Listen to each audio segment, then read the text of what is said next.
Greetings, everyone.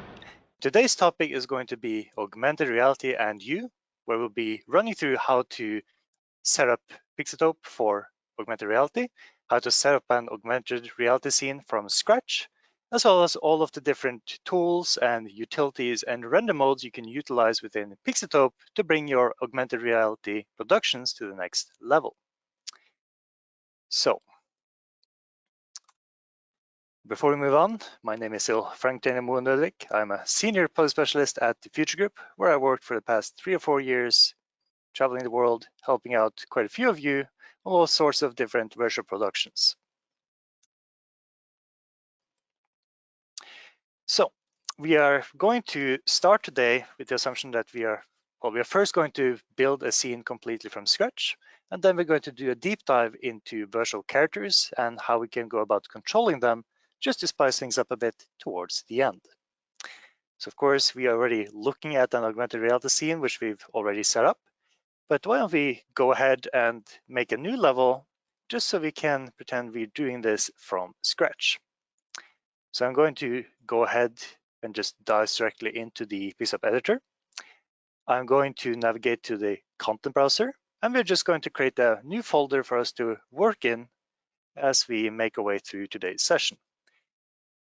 Generally, when you're just doing sort of R&D or sandbox sessions, we strongly recommend trying to work within your dev folder, which you can, if you're not seeing your developer's content within Unreal or Pixotope, just navigate to the view options in your content browser, enable the show developers content, which will give you access to these personalized folders.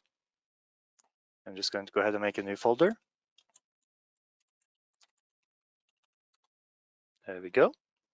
And we're just going to go ahead and create a new level that we're going to spend the first half of today's session in.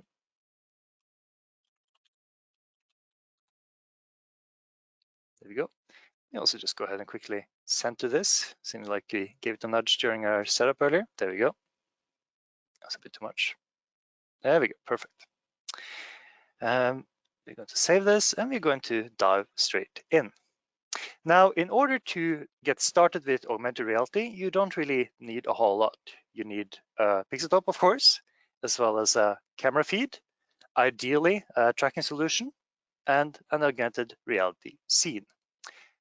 When you open Pixotope for the first time and create a new level, this is what you are most likely going to be looking at unless you are opening one of our example levels or some of our demo content. You're going to be staring into a block void of an empty level, a blank canvas for us to work in. But notice that, as we talked about yesterday, Pixotope has already gone ahead and spawned these 4 essential actors necessary for our entire pipeline, which means that we don't really have to worry about creating these by hand. We are going to start off by adding our video feed and setting up our tracking, just so we have that covered. So we're just going to go ahead and add, let's see here, we're going to add a calibration cone, just so we have something to work with. Let's actually start by adding a floor. We will center this floor, scale it up a bit. There we go. Let's also go ahead and enable under world settings, ensure that VSUVIG is enabled. If we could change our secondary output to the HDRI out.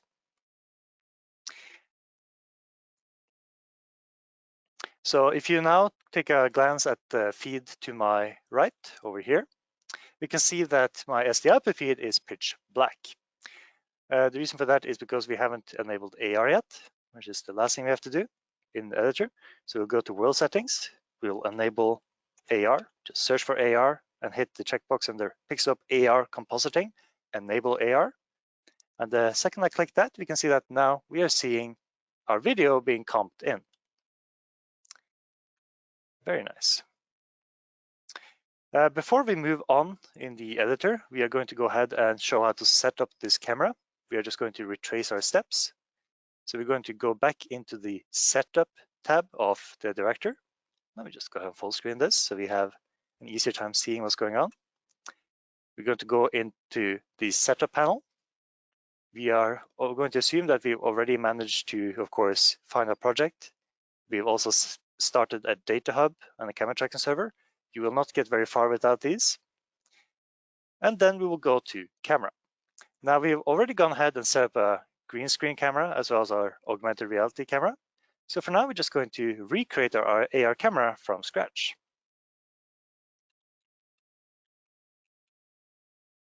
There we go.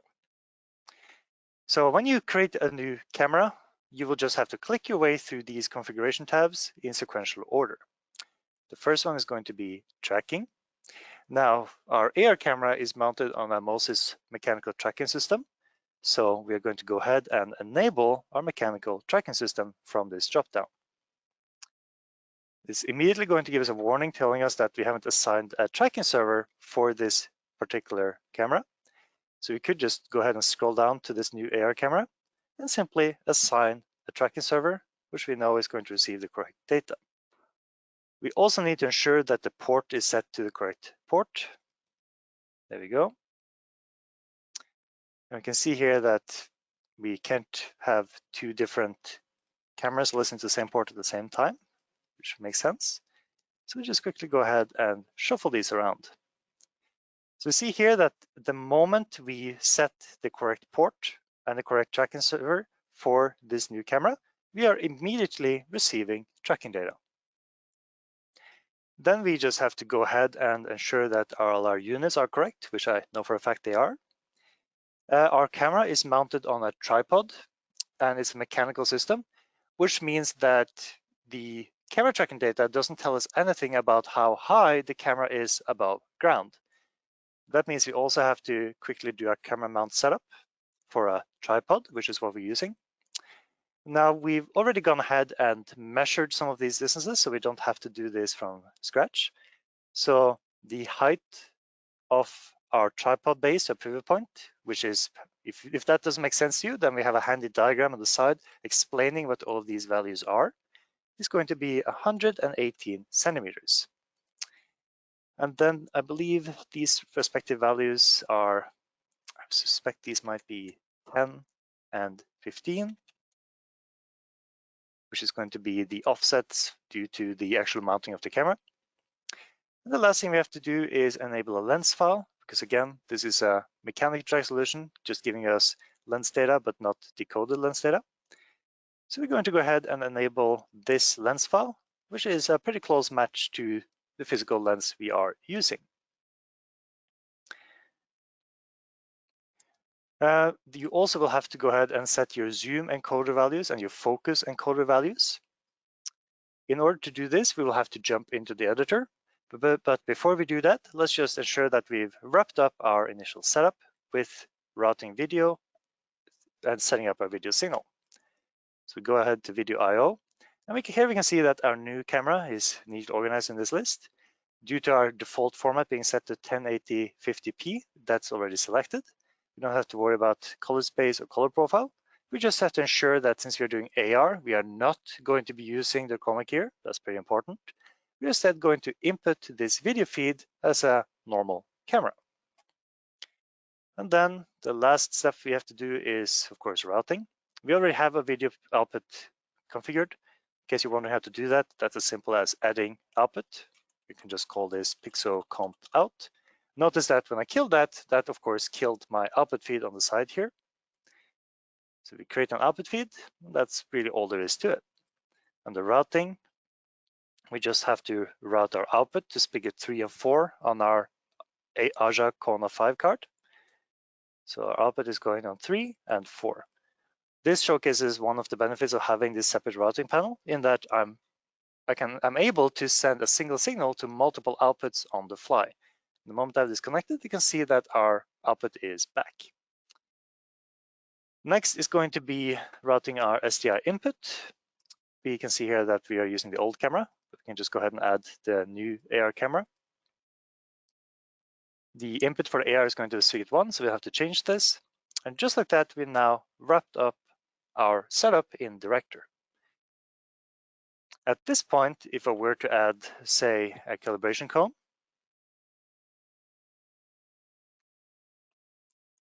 let's just go ahead and add a directional light in our scene from the Modes tab, just so we can see what we're working with. And we can go ahead and hit End. Oh, we might have to ensure this is actually over a solid piece of geometry. And hit End to snap it to the floor. Now, if I were to hit live, we can see that we have a basic AR scene set up at this point already. And if we are to wiggle the camera, you can see that it's tracking as intended.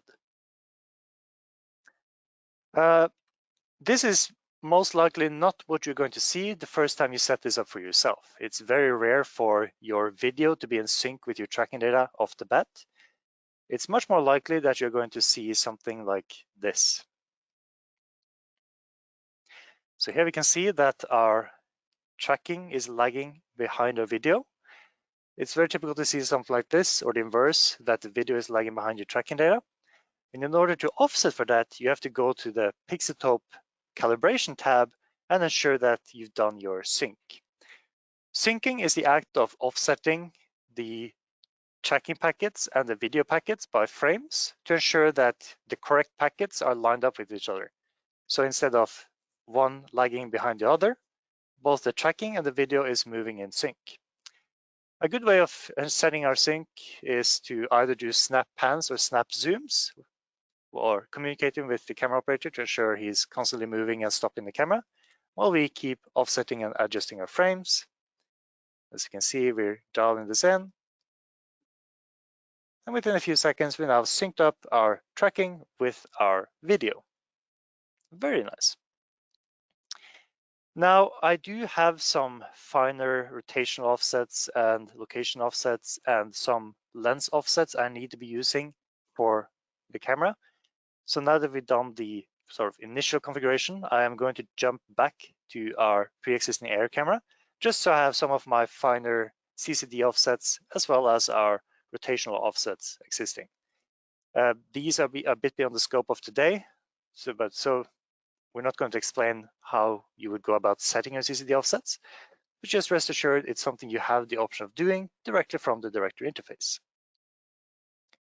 So to change back to my other camera, all I have to do is jump to my my routing, and I'm just going to change back to the old camera. I'm also just going to go ahead and go to camera and just delete the new camera because I'm not going to be using it. And then I'm going to go to tracking and just reset my port, just because I was trying to use the same tracking on two different cameras. So to the correct port, and we're immediately getting our tracking data ticking in. All right, so now that we have our AR scene set up, we can start by doing a bit of a deep dive into what are all the different actors we can use to ensure we get correct reflections, shadows, as well as holdouts.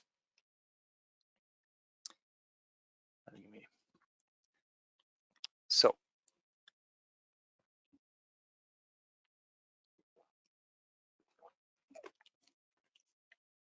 sorry about that.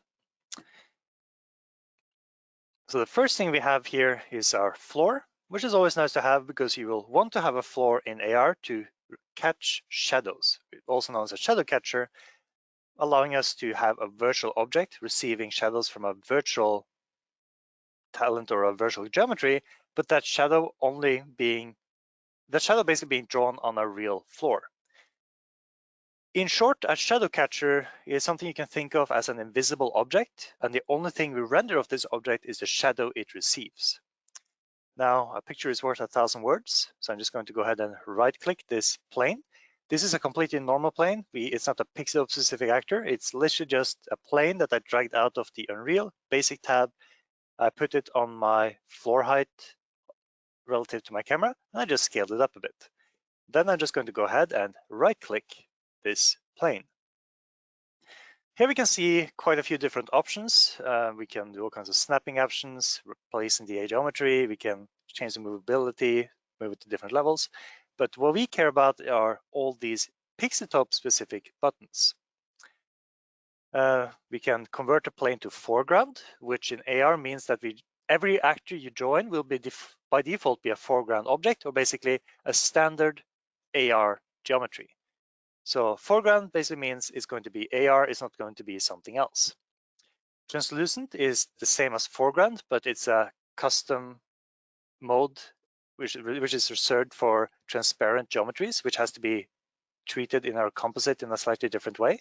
So if you're doing something like dragging in a glass wall or a glass window, that is something you might want to convert to translucent. We can convert the plane to a VS floor, which is used in a Virtual Studio, so this will be covered tomorrow. We can convert this geometry or any actor to a holdout, which means that instead of being an AR geometry, it's actually going to occlude AR geometry. It's very useful. We typically use this to occlude AR, which is behind certain static fixtures in our scene. For instance, if you have a big crate or a big shape in the center of your studio, like maybe a desk, then you would go ahead and quickly block out the rough shape of the desk in a 3D modeling suite of your choice, import that into Pixotope, and you can use that as an AR holdout, meaning that you can now put AR behind your desk, even though you don't have a key for the desk. Next up is the AR shadow and reflection catcher, which is what we are going to be using here. We also have an AR light catcher, which is like a shadow catcher, but the opposite. It catches the light caught or cast on the ground or the geometry. And the last we have is the AR ambient occlusion excluder, which is used to mask out ambient occlusion in spots where we might not want to see ambient occlusion. For now, let's just go ahead and enable shadow and reflection catcher. And just like that, we can see that in our composite output. If you just hit play, preview live, we are now casting a shadow. We can see that this shadow is actually clipping through the back wall, which doesn't really look too nice. So let's go ahead and quickly add a shadow catcher for the wall as well. I'm just going to hold Alt, drag up, and copy the plane for my shadow catcher. I'm going to rotate it 90 degrees. Let's go ahead and enable snapping for rotation up here, just so we can snap to a nice, clean 90-degree angle. And then what I'm going to do is I'm going to right-click this plane, convert it to foreground, just so I can easily see it in my composite output. I'm just going to push it back until it looks to me like it's lining up with the far wall. That looks pretty bang on to me. And now if I convert it back to a shadow catcher, we can see that our shadow is now being received correctly by the back wall. I actually seem to have missed a little bit. I was looking at the small output. Let's just nudge that a little bit further. Oh, never mind. That actually probably was pretty bang on. I was just looking at the concave shadow. The way I keep jumping in and out of play mode, by the way, is by using Alt-P, which is the hotkey to jump into play in viewport. So you can see Alt-P to play. And then I just hit escape to go back out of live mode or play in editor mode. So it's very, very simple to jump back in and out to just quickly iterate and look at your graphics. So just like that, we can see that we now have a pretty good shadow catcher. We could, of course, go ahead and add the secondary cube for this little light, the power outlet fixture near the floor. But let's not spend too much time on that because we already have that set up in a scene we're going to be jumping to in a minute. Now, next thing is as we pull this back out here, let's see, let's actually put it somewhere around here. I think that's gonna be nice. This shadow is looking rather overly strong. So I could either adjust my AR shadow from the director underneath production composite.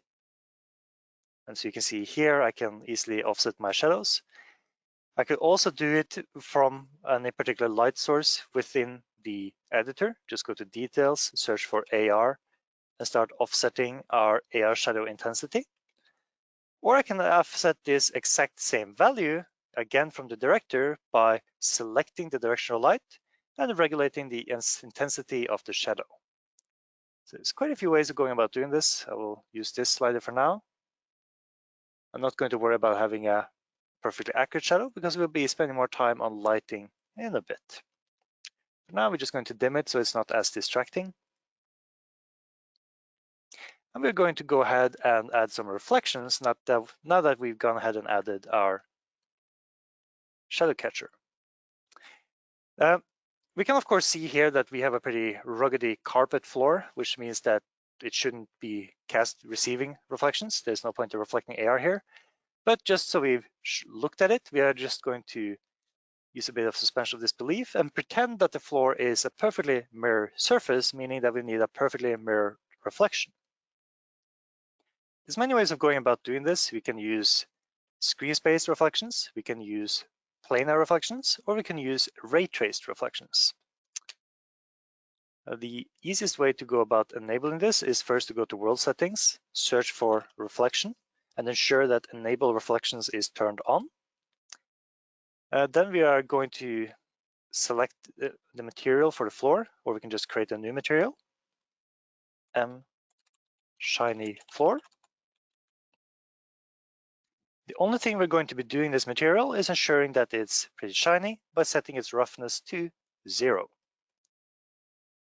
That looks pretty shiny to me. We're going to go ahead and save that and put that on our floor. Now, just like that, we can see that we are now we're now casting a reflection onto the floor. But we might also realize that we're actually reflecting our backdrop here, or our invisible shadow catcher on the far side. The reason for this is that I believe we are currently looking at ray trace reflections. Let me see if we have ray tracing enabled. Yes, that's definitely ray trace reflections, which means I will have to go ahead into the material for the back wall and exclude it from ray tracing.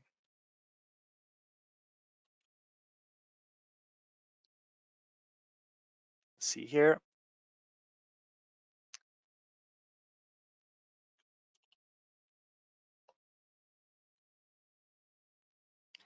Now, I don't quite remember exactly where I'm going to plug this in, so I'm just going to quickly look at the reference material just so I'm sure I'm plugging this in the correct spot. So I'm doing is I'm looking at another material we have prepared, just to ensure that I'm connecting this quality switch in the correct place. That's going to be into opacity mask. Okay. So this useful little utility will allow us to disable a material from showing up in ray trace reflections. I'm going to go ahead and ensure that this is set to mask translucency. And we're going to go ahead and set that to be a 0.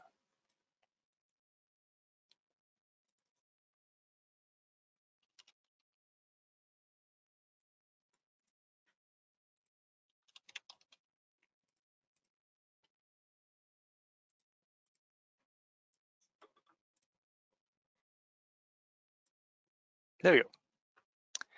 We're going to go ahead. So all we've done is we set this ray tracing quality switch to be 0. We're going to go ahead and save this.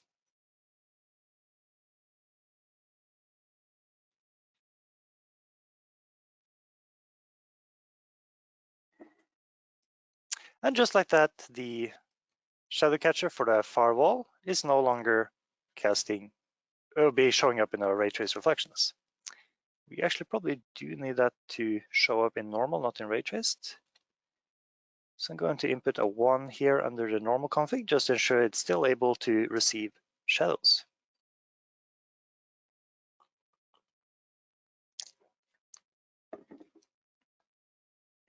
Ray traced reflections and shadows is of course the best you can possibly have, but is also the most expensive form of reflections. But we can see here that if we move the camera around a little bit, we can see that this is a perfect reflection. Now, we can easily offset and adjust this reflection in a multitude of ways. We could, for instance, go into our world settings and simply pull down the intensity of our reflections as well as our reflection alpha, just to dim them down a bit. And this will, of course, give you a weaker reflection. We can also break up our reflection in a multitude of ways, simply by giving the reflection catcher a bumpy material, or basically a normal map, allowing it to start scattering the reflection the same way any other material in Unreal works. So here I can go ahead and select my floor. We're going to adjust the material that we created for it, the shiny floor.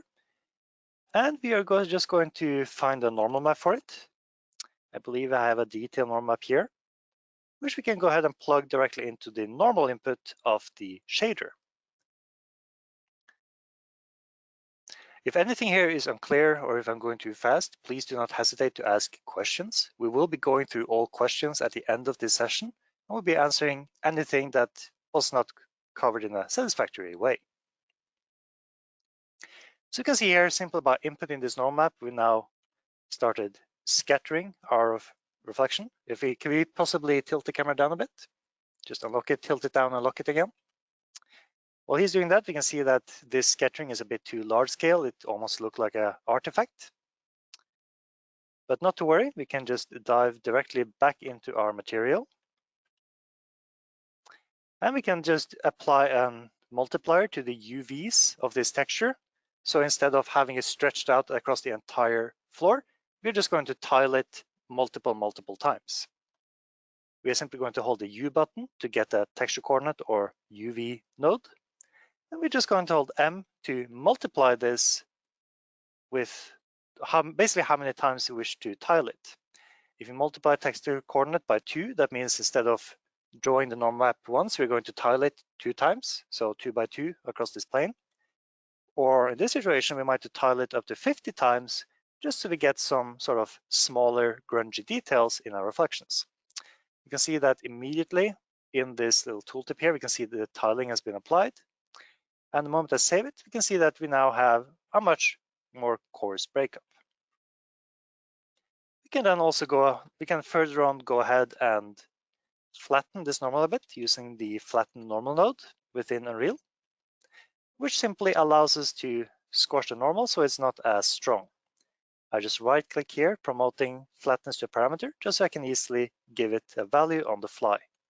I'm going to actually flatten it 95%, 1 being fully flat, so 95 being very flat, just so we have a hint of a breakup and a hint of distortion.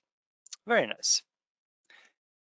And then we could, of course, build on this. We could start affecting our reflection with Fresnel nodes, so we only have reflection at sharp angles, which is matching the physical properties of a lot of shiny surfaces in the real world. We could do things like taking in our video feed and actually generating a normal map from the video feed to ensure that the reflection on the reflection breakups is based on what we're seeing in the physical video feed. And you can take this as far as you like. But I think the general idea gets across. So I think for now we can move on. When it comes to reflections, the one we tend to use the most is the planar reflections. If, let's say, you don't have ray tracing active, or your scene or your virtual set is too heavy to use ray tracing, we're just going to quickly disable ray tracing using my RTX toggle here. So here, if I now access this blueprint we made earlier, this little blueprint is a widget that I just cooked up to quickly execute a large amount of console commands every time I click this button. You see there's a event or trigger connected to a flip-flop. A flip-flop is like a light switch. Every time you click it, it just flips to the different output, A and B. At the top row, we have a lot of console commands, like R ray tracing ambient occlusion 0, ray tracing reflection 0, shadow 0, and so on, basically forcefully turning ray tracing off. And these console commands at the bottom just turns ray tracing back on. So toggling this, we should now not be seeing ray trace reflections. Hitting Ctrl-Shift-Comma to bring up my debug, it shows that we're still receiving ray trace reflections for some reason. So let's go into console and just try to forcefully kill our reflections. Okay, so this seems to possibly be ignored for our reflection pass, but not to worry, we can easily jump out of our editor.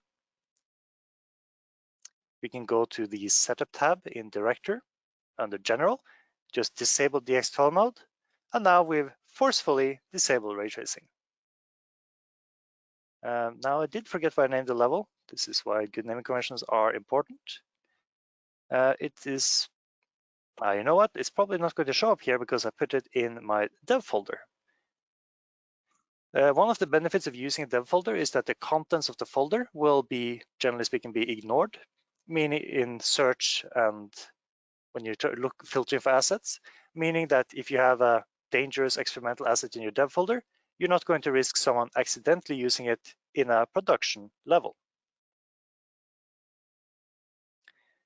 So we're going to go into session 2 here from sketch level.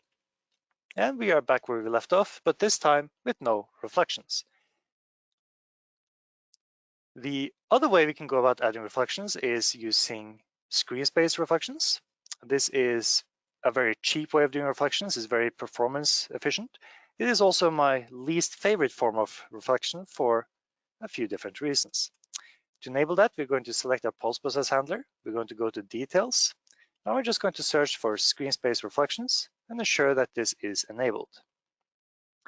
So first of all, using screen space reflections, we can see that again, our backplane shows up. And this time we have no efficient or meaningful way of filtering this out, which meaning that either we have to not be using the backplane, or we are going to have a very bad time in terms of getting a clean reflection in AR. Another issue with screen space reflections is that they can only reflect what you're seeing on your screen, which means that could you possibly zoom in on the reflection? So notice now as our camera operator Magnus tilts on down and zooms in on the reflection, the moment the top of the cone exits the frame, keep going, zoom in, the reflection goes away as well, causing all kinds of nasty ghosting and halo effects, especially near the edges of our frame. So you can see there at the bottom, it looks like the cone is shrinking, which just doesn't look very nice. To really highlight this issue, we can go ahead and pull in a more complex geometry like a character. This is also going to be a sneak peek at the characters we are going to be playing with towards the end of our session. Courtesy of Epic, we've decided to use some of their Paragon game assets, which you can freely grab from the Unreal Marketplace, in order to mess around with some virtual characters and gorgeous photorealistic game-ready as assets. So you can see here that the reflection for our character is missing its head. And as we zoom in on that reflection, we start eroding more and more. If you also pan to the left, just pan so the character is towards the edge of the frame, just keep going, all the way, keep going. As we approach the edge, keep going. We also start eroding from the side. I believe we can't actually pan anymore because the camera is crashing into a physical monitor, but I'm sure we've looked enough at this. I'm not saying you shouldn't be using screen space, but just make sure you are aware of the limitations. Now, what you could do is you could do something like using screen space reflections in conjunction with another model called planar reflections. So we can go ahead and go to the modes tab, and we're going to add a planar reflection actor in our scene on the floor. The planar reflection actor is something you can think of as a giant mirror. It is basically a giant plane. And what the plane does is it takes your graphics, all your polygons, all your models, and it flips it across the plane using the plane as an axis in order to draw a physically correct reflection. This reflection will still be distorted by the roughness and the normal maps of the surfaces which we are reflecting across, meaning that we'll be getting a far more accurate reflection.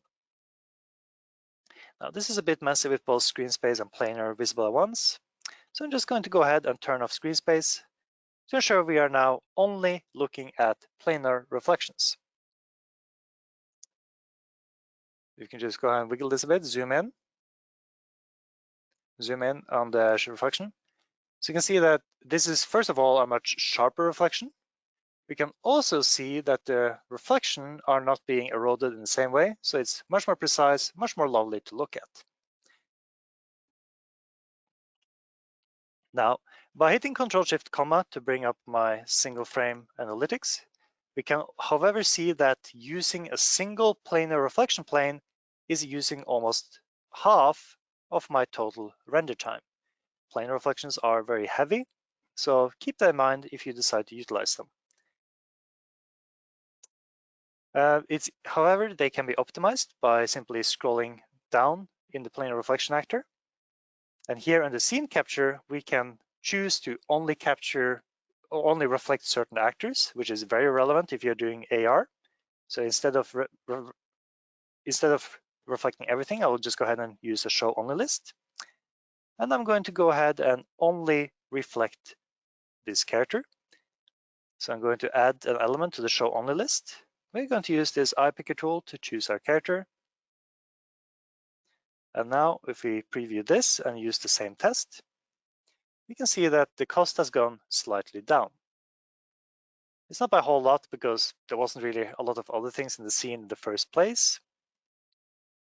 But we could, of course, take this even further and start removing certain render flags from reflections. We could do things like removing lighting or dynamic shadows from reflections, which would optimize our reflections even further. So you have very granular control. If you expand under scene capture, you have all these different show flags, allowing you to turn off certain attributes from being reflected, like for instance, dynamic shadows, which is going to make a slight difference. As you can see, we are losing the shadows under Sparrow's arm and between her legs. But this will also greatly improve the overall performance of your planar reflection. Okay, so that's enough about reflections.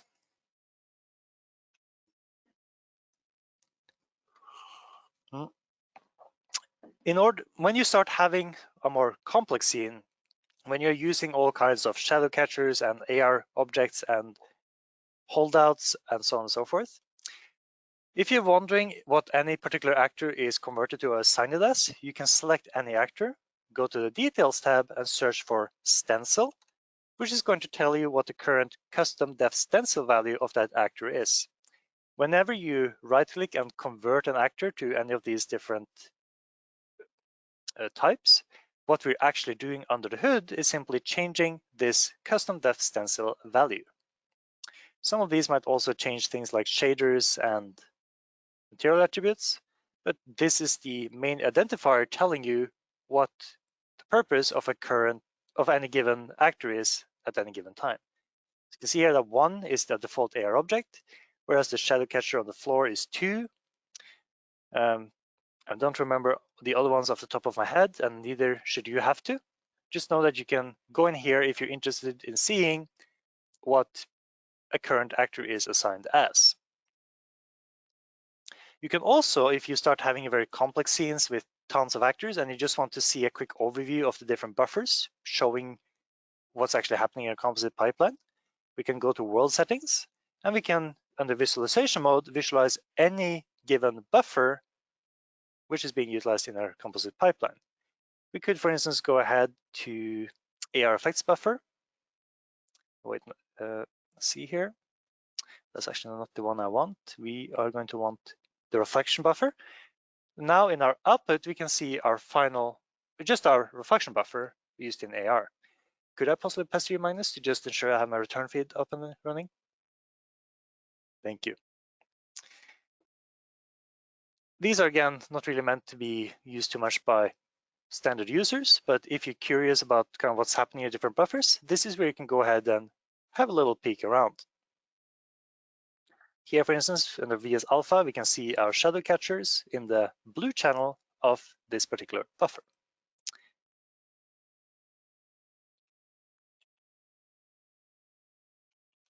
All right. Now that we've covered the shadow catcher and how to enable reflections, the last major attribute we need to cover is holdouts. So I'm sorry because you just sat down, but could we possibly get in those handy boxes as well? Because here we have, of course, an AR character, as you can see. But what happens if I wish to have this character behind a physical object like these boxes, which my colleague Magnus is putting on the ground? Let's just go ahead and disable reflections because they are very distracting to look at, given that the floor is not reflective. There we go. We can also see that we have, looking at these boxes, we can see that we actually have 2 concurrent shadows being cast. We have this shadow coming diagonally from the left, cast by the left spotlight. And we have another light source casting shadow towards this left-hand side here, which is much weaker. We're going to line that up more correctly in a second, but for now I'm just quickly going to use 2 directional lights just so we have some roughly matching shadows to look at. Let's go ahead and what I'm doing is I'm taking my directional light source. I'm just going to copy it just so we have shadows being cast in 2 different directions. It's also a bit strong, so let's just go ahead and dip them down a bit. Very nice. Let's see. Let's go ahead and actually drag in a few other static meshes as well. Let's just filter by static mesh just to populate the scene a bit. It's a bit lifeless and dull in here. I am getting a rather bad case of cabin fever due to the stay-at-home order. So I'm just going to add a few different pieces of foliage just to pretty up the scene a bit. There we go. It always looks nicer with a little bit of greenery. That's a bit big. Let's scale this down. You don't really need this calibration cone, so let's get rid of this.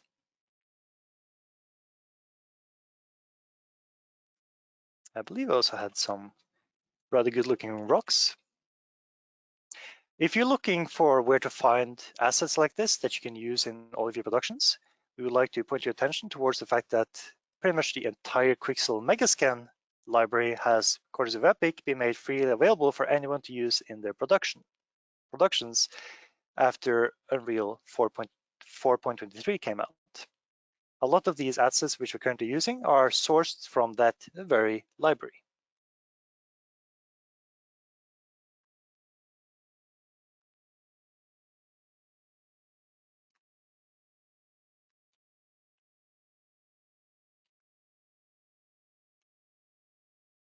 There we go. So now this is all looking rather nice and lovely, except for the fact that we have some air elements which are not sorting correctly. We have these rocks and some of this foliage which is sorting in front of our boxes when it looks like they should be behind. And we also have this little bush underneath our chair which is being drawn on top, which just simply doesn't look that nice. Let's just tuck this in over here. Let's move these in.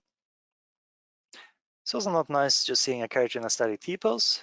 So I'm just going to go ahead and select my character and just give her an idle animation to just loop in the background.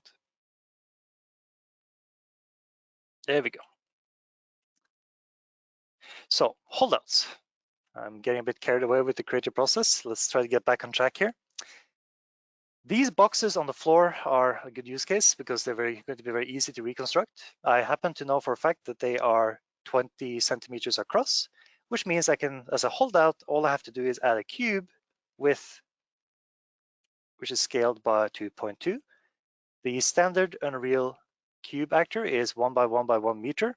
So if I want 20 centimeters, I will just have to go ahead and scale it to 0.2. I'll just go hit N to drop it on the ground. And I'm just going to be using my reference monitor on the side here to quickly line this up with the physical box on the floor. I'll turn off snapping because I need to have a little bit more control. There we go. That's my first box. We are going to build a bit of a tower here. So let's just quickly get all of this out of the way so we can see what we're doing. I'm not deleting these, I'm just hitting the eyeball in the world outliner to ensure I'm able to hide these objects. Then we're going to set the box on top. Let's hide the one below, so we're only working with one at a time. Coming to think of it, I guess these are not actually, strictly speaking, 0.2, they're actually 19 centimeters. Holdouts should be as accurate and precise as possible.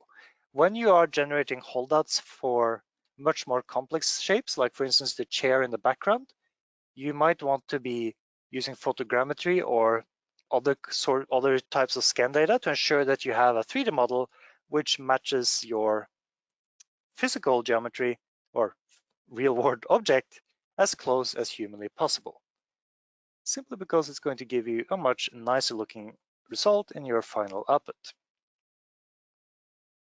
It's pretty close. It doesn't have to be perfect for demo purposes.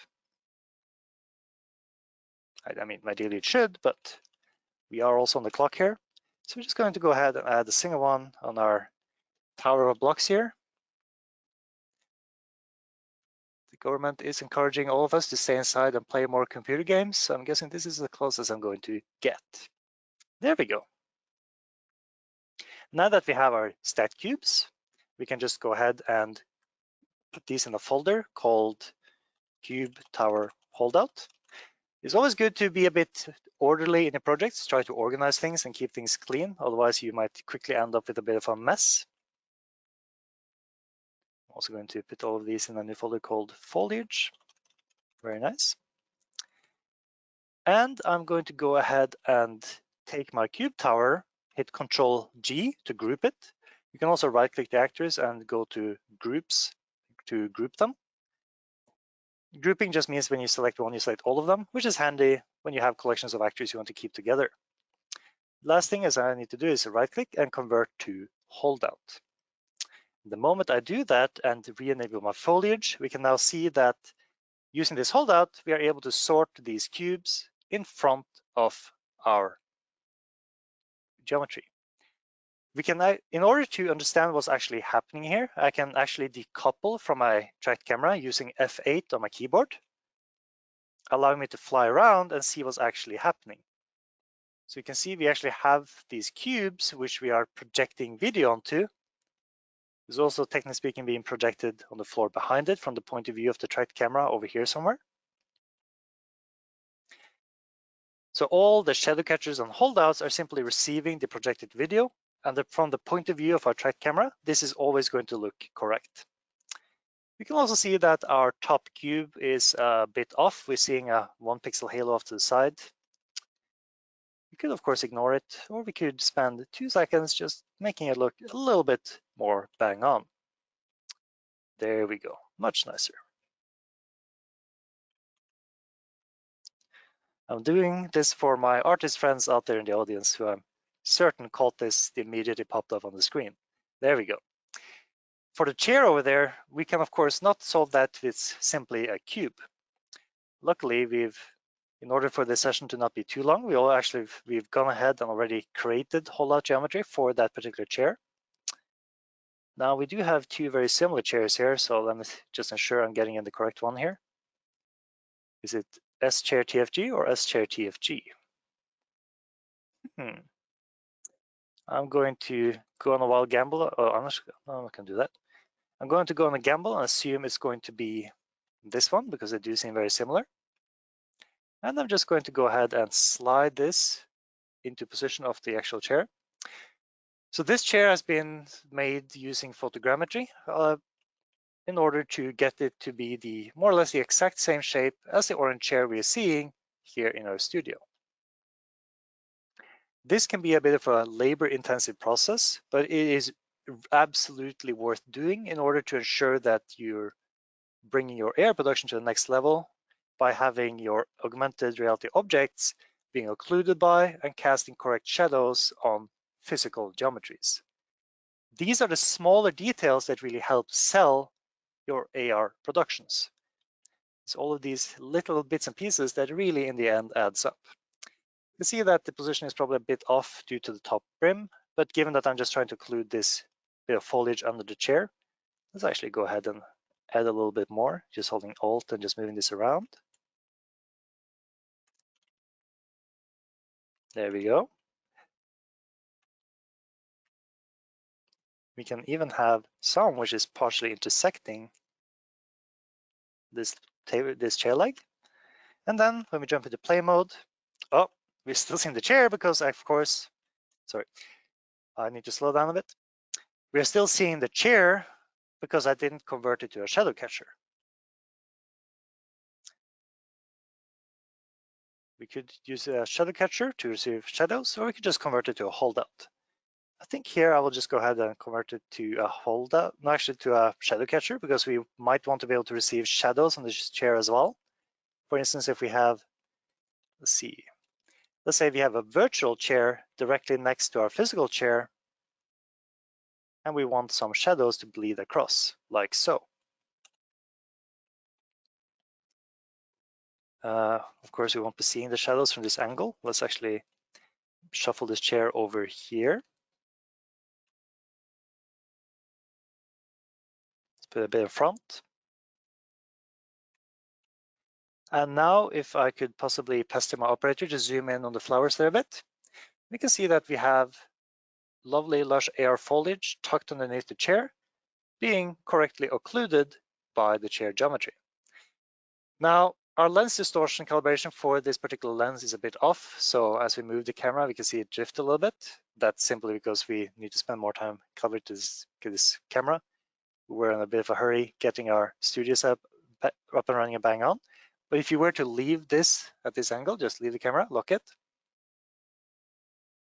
then I can quickly go ahead and really fine tune this from this particular angle. I'm just going to again right click, convert this to foreground geometry. It's a bit hard to see what I'm doing with all this foliage, so I'm just going to go ahead and hide all of this.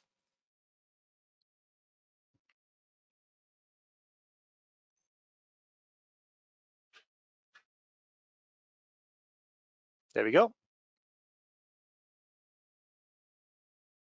Now that we're back in live, we can see that we have a much more bang on occlusion and shadow catcher. And the cool thing here is now I could do something like, let's say, put a virtual character sitting in this chair, for instance, our lovely mascot Dot. Now, I forgot what we call this blueprint, so I'm just going to filter by blueprint classes. There we see Dot sitting and waving. I can simply take this character, put him in the chair. And as you can see, he's actually casting shadows onto the physical chair. Without a shadow catcher based on the physical geometry of the chair, this is not possible. The only reason we're able to do this is because we've spent the time, we spent the effort to ensure we have geometry matching the geometries of the physical set.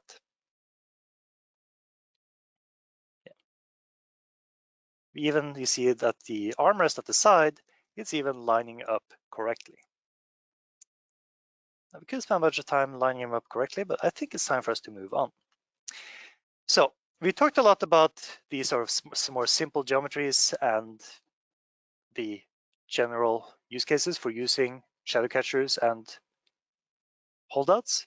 But if we are using ray tracing, there's another more important use case for these geometries as well. Because with ray tracing, we could reconstruct our set as an invisible reflection geometry within Pixotope and use that to cast physically accurate reflections onto our AR as the AR moves around the scene. And we will look at what this means right now by just jumping to this different slide tab. So courtesy of my dear colleague Øystein Larsen, who's happily sat down and written up a step-by-step guide on how to create these holdouts and creating these sort of studio doubles, we can now see how this is done step by step. There's two steps of this. There's of course the generation of the geometry, but we also wish to capture the actual color data and basically the reflected data of the physical set. This is known as generating a cube map or doing an HDRI capture. The way we generally tend to do this is using a Ryko Theta, which looks like this. It's a very nice, very small portable 360 camera. There's quite a few different models. I personally like the cheaper ones, so I feel less guilty if I were to break one during travel or on-site. But they are very affordable, very powerful 360 cameras, which we always bring with us to all the productions we help out at. You can simply power it on. We can do a quick 360 capture at the push of a button, either using the device directly or through our phone, so we can do a 360 capture when we're safely out of the frame.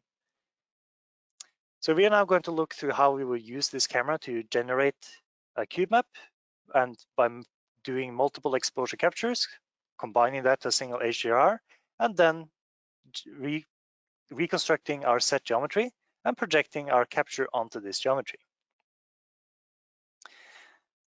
This is useful in short to summarize, for correct shadows, correct reflections, as well as having a correct holdout geometry, allowing us to layer AR in front or behind physical shapes.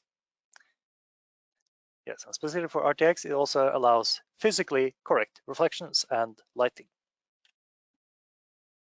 There's quite a few different models. The Ryko Theta News one also allows, the newer models allow shooting raw images, as well as all the way up to 5K 360 images. You can never really have too much resolution in your 360 captures, so that's a very huge benefit. The cameras we use, we generally have to do multiple stops because they are not HDR by nature. So we tend to do 8 to 10 different exposures with a few stops of difference. It's also important to make sure you have a paper card or a whiteboard to ensure you're able to set your white balance. So here we can see the actual images we took from our physical set 2 days ago. We bring these into Photoshop and set the white balance across all our different captures. Then we go ahead, and in Photoshop there's a very useful utility called Merge to HDR Pro, which is located underneath File Automate, where we simply dump in all our images and we allow Photoshop to sort these for us by automatically aligning the source images based on the data within the image itself. And the next step is critical that you ensure that you enable 32 bits. Otherwise, you will not be able to export this as a Radiance HDR image and use it as a cube map. And then you can move forwards and complete your final toning and fine adjustments within the ACR. When you are done, you can go ahead and adjust the image, adjust the exposure to better set your mid-exposure level to just ensure you have a nicely balanced 360 capture. You definitely should go ahead and clone paint out any unwanted shapes or geometries within your capture. We can see here the white paper tucked away between the power fixture at the wall. We can also see the tripod at the bottom of our cube map. Go ahead and use the clone stamp tool to paint this out. When you're done, just resize to a 4K image and export it as a Radiance HDR, which is now ready to be imported into Pixotope and used as a cube map. You can keep the original for sphere, so you have all the pixels, all your raw data. If you wish to take this to the next step and do a spherical projection within a 3D modeling suite, which then can be used for physically correct ray trace reflections. So here we can see within Maya, I went ahead and recreated the large primary shapes within the studio. This can also be automated by using something like a LiDAR scanner to just give us automatically generated 3D model based on 3D scan data. Then the next step is simply projecting our 360 capture onto these unwrapped final geometries. Make sure they have decent UVs. And when you have here like these lighting fixtures in the backdrop, you can see that we have a separate geometry for a lighting fixture, which means that we probably don't want to also have the lighting fixture in the texture on the ceiling. So you can go ahead and clone stamp out artifacts like that as well. Now, when we are done with this, we can pull this into Unreal. The benefit here is that we can see that as we move a very shiny AR object around, the reflections on this chrome ball in this particular instance looks correct based on what's happening in the scene around it. You can see here we have the physical lamp, and as the chrome ball moves closer, the reflection becomes bigger. And inversely, this chrome ball over here, as it moves towards this darker corner, we can see the floor reflected correctly, and we can also see this billboard on the side becoming bigger the closer we pull the chrome ball. Just to compare, this is using this method where we've gone through the headache of setting up this sort of studio double with ray tracing, and this is without. we can really see that the proximity details, like the orange from the chair as the chrome balls come close, completely disappears when we are just using a standard cube map to give us reflections, because the standard cube map is the same as saying I have an infinitely huge sphere which has the cube map applied to it, and that's what I'm projecting onto my geometries. Here we can see that no matter where these chrome balls are located, the reflections are always coming from the same directions, which in extreme cases is completely off. This chrome ball is reflecting the chair as if it was below, and this one is not really reflecting the chair from the direct angle and is far too small. Same thing on the right-hand side, we're not really seeing the banner reflected in any meaningful way. With ray tracing, it really brings these reflections to where we would want them and where we expect them to be in a state-of-the-art virtual production solution. It's also worth mentioning that we can actually jump into the set and look at this in person. Let's just go ahead and save this scene. Let's see if I can find this level. Let's just disable all the filters. And if we jump into this RTX stream, we can actually see these geometries that we just were talking about. Just going to go ahead and pull in a chrome ball. Let's not scale it, let's just pull it in. Let's see if I have a chrome material, just so we have something that is perfectly reflective. And then let's also go ahead and ensure that we have ray tracing enabled, because I did just turn it off under our general settings. We'll turn ray tracing back on, and we'll just go ahead and jump directly back into this level.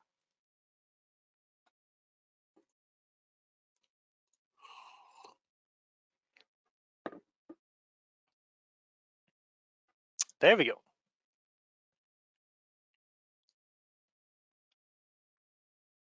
So again, we pull in a sphere, we give it a chrome ball surface, and we can immediately see the difference in that we now have our reflections.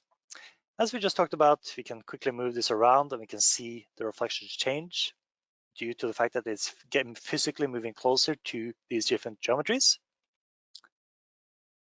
And we can also see, even more interestingly, if we are using say an HDRI pipeline.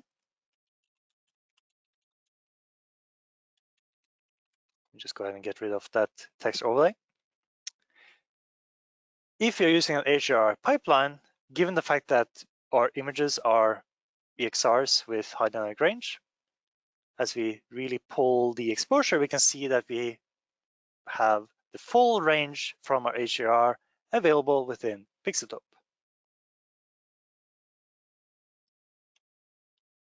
Very nice.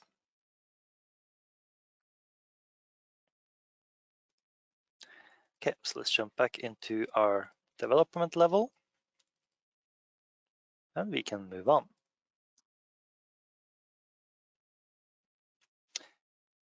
And the next step, once you have this geometry, is of course, we have the same material parameter that we just used, the ray tracing called this switch replace, will allow you to make these studio double invisible to naked eye, but still show up in your ray traced reflections, which is how you would be going about using this in your final AR scene.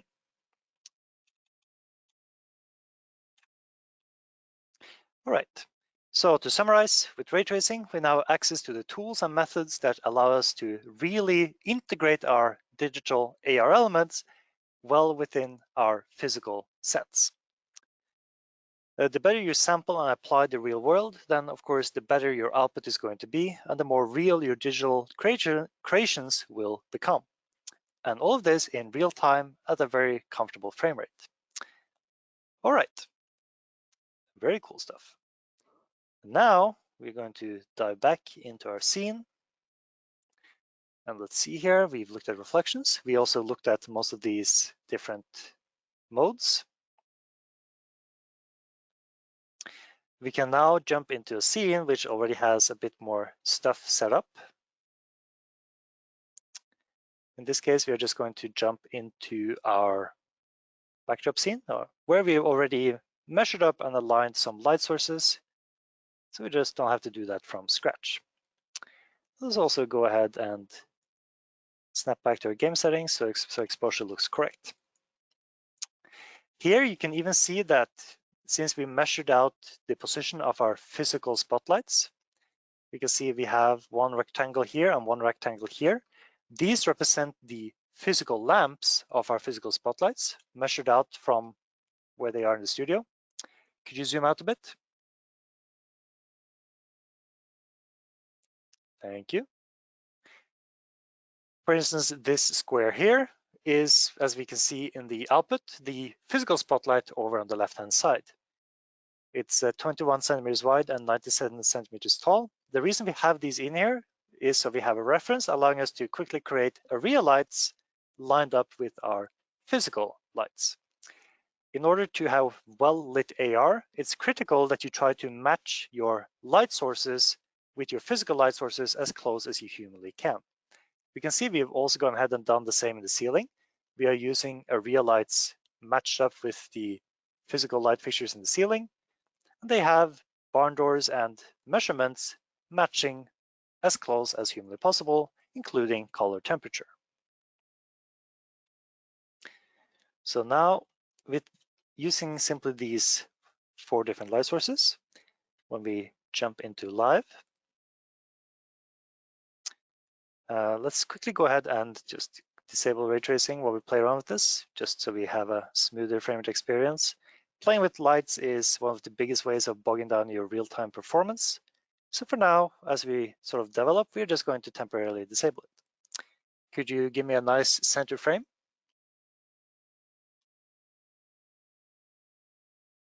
Thank you. Just go ahead and zoom out. There we go. Now we can see that I'm seeing a bit of a overly large discrepancy between the color spaces in my output and in what I'm seeing on the screen. This is to be expected when you're working in linear space up until the next version of Pixotope, simply because the correct color conversion applied to the output is not being applied in the viewport. This is something that's going to be rectified in the next version of Pixotope. But for now, I've been clicking around a bit, so I'm just going to quickly verify that I don't have any grading enabled. I do actually have some stuff going on here, so I'm just going to ensure I've zeroed all our grading out. Going to also go ahead to composite general and just ensure that we are in the correct space. We should not be in video space, but clicking it will quickly jump us over. We should definitely be in linear space. There we go. I just need to refresh this setting, probably because I've been playing a bit too much around with my levels between these sessions. There we go. So we can here see that we already have spent some time aligning and setting up these shadows. Something you're much more likely to see the first time you have your shadows up and running is something more akin to this. Oh, sorry, there we go. So you can see that we have some shadows, but they are either overly soft or overly harsh. So what we can do is using the 3D graphics panel, we can start offsetting the AR shadow intensity per light. So here, for instance, I can pull this down to only take down the shadows from our left spotlight. Or I can just do a global override and adjust all our shadows at the same time using a global intensity. For instance, pulling this down to say half of what we just had. That might not actually be too bad. I think I will leave it at that. Lastly, we can also use an ambient offset slider just to ensure we don't have shadows that become too dark. But I'm actually pretty happy with this. I'm just going to dim this to ensure we don't get this pitch black shadow on our chair. Just pull this ever so slightly. Just what I'm doing here is I'm just trying to match up the shadow of this leg with the shadow from this chair leg. Very nice. I can see here that I probably also should be adjusting this light source just to ensure that this shadow from this leg is a bit stronger, probably done by adjusting the attenuation radius. So you can just escape. We can bake down the shadow changes we just made. I'm just going to go ahead and select this light source and give it a slightly bigger attenuation radius. This is a parameter that basically says how far virtual light is allowed to affect a scene. The bigger you have it, the more of a range the light will have. But it's also worth keeping in mind that the bigger the range, the more performance impact. So I'm going to go ahead and increase it 50%. We're also going to, let's see here. I think we definitely want to keep the shadow on. I think I would just go ahead and pull up the aural intensity and just intensify my clamp instead. And there we now have virtual shadows lining up much better with our real shadows. All right. Now that we are working in a different level, we've of course lost the holdouts we just created for these handy cubes on the floor. So I'm just going to bounce back to our other level and just fetch those cubes so I don't have to measure them up again. So that's going to be this level here. I'm definitely going to save these levels. All I'm going to do in here is just grab these 3 cubes and hit Control C to copy them, just so I can bounce back into my original level and paste them back in. Control V, and there we go. These even retain their custom step stencil values, which means that we now have a holdout in the correct position, ready, or a shadow catcher ready to receive shadows. What this means is that now, if I were to say go in here and start pulling in some random geometries, let's see if we find something that looks interesting.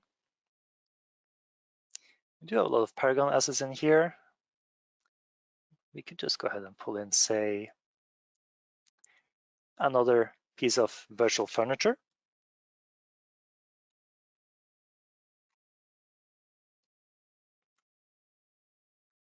Probably a bit on the tiny side. There we go. I'm putting this here in front of the light source. This does not seem to actually be set as a shadow catcher. There we go. We can see that these boxes are now actually receiving a shadow from this virtual chair. Moving it around, we can see in the output that the shadow is being projected correctly onto these boxes. These are not ray trace shadows, but they're still pretty good.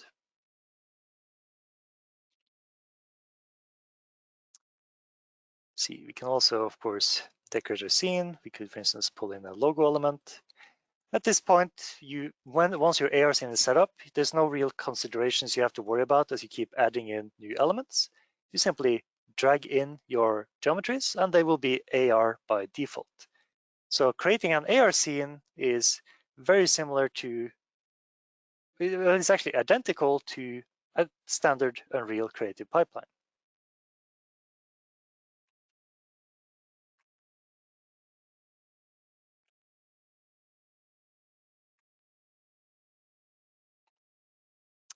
Very nice.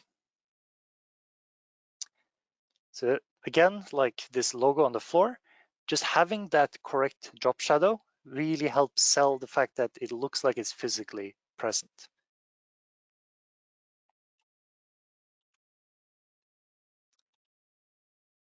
All right.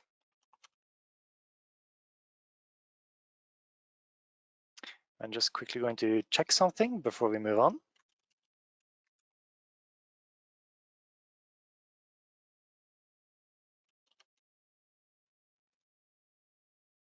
Yes. So up until this point, we've been looking at shadow catchers. But what if, say, you want to be able to cast light instead? Let's say you actually have a virtual spotlight like this lamp over here, and you want this lamp to be able to cast light onto the real floor. Well, within Pixotope, you can do more or less everything, including this. Let me go ahead and just take this lamp. Let's bring it down to floor level, something like this. And let's just go ahead and give this a light source, which we want to be received on the floor. So what we've already done in this scene is we of course have our shadow catching plane or geometry, which is all this geometry represented in the studio. But on top of that, we have a secondary plane called a light catcher plane. This is, again, just a standard plane. The only thing we've done here is created a plane, right-click, and we've converted this to an AR light catcher. In order to not catch too much light from the skylight, we also gone ahead and given it a very dark color, just because it helps us control the amount of light being received. And now we can go ahead and add a light that will be showing up in our light catcher. So here I can go ahead and pull in, say, a real light or a rect light, as they're called. I'm just going to position this within here. Let's hit G for game view so you can actually see what we're doing. Now I could have gone ahead and used a spotlight instead, as this is obviously a spotlight, but a real lights will tends to give you far better results in ray tracing. They are more expensive as well though, so it's something you might want to consider if you choose to use them. Just quickly go ahead and scale this. We're going to give this barn doors matching what this spotlight has. Something like that. And we're going to tint this to match what seems to be the color of this light bulb. So we can just go ahead and go on under details of the light. We can go up, no, where is it? Down, sorry, to use temperature. We're just going to adjust the color temperature until it looks reasonably in the same range. Now, if you look at the output, you might have noticed that we're not actually seeing this light represented on our floor. The reason for that is when we use light catchers, there's usually good reasons to try to be very selective about the lights that we are casting onto the real world. The reason for that is, for instance, this light source over here, which is casting light onto Dot sitting comfortably in his chair, as well as this foliage. This lamp already exists in the real world. If we are to pan the camera a little bit to the left, we can obviously see that there's already a physical light sitting there, which means that we don't need to double up that light because that light exists, again, in the real world. And just to convince all of you, we can even bring up the input video feed. And here we can see that light source. But the new spotlight we added has light which now only shows up in the virtual world.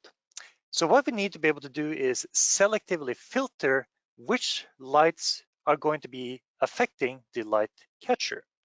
To do that, we use a very handy Unreal feature called light channels. Lighting channels allows you to group lights to affect only certain geometries. You can set any geometry to only receive light, say, assigned to channel 1. And then you can say that this light is going to affect every geometry, which is typically every geometry on channel 0, but also everything in channel 1, which is going to be our light catcher. Very nice. The last thing we have to go ahead and do is multiply this up. There we go, that's obviously a bit too much. The reason we have to do this is work around to ensure that we're not actually receiving the skylight in our light catcher, which means that this light probably shouldn't be affecting these AR objects, just because that's going to give us a doubling up effect. So let's just go ahead and set the channel of this to only affect channel 1 instead of both channel 0 and channel 1. Now, this also looks like it doesn't really look correct, probably because this floor is rather reflective, if I had to make a wild guess.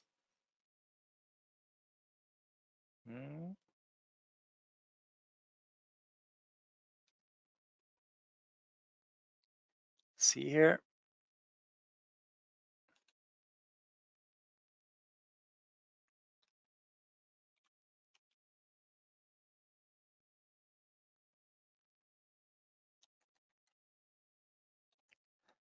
Or more likely because our light catcher doesn't play nice with the rectangular light.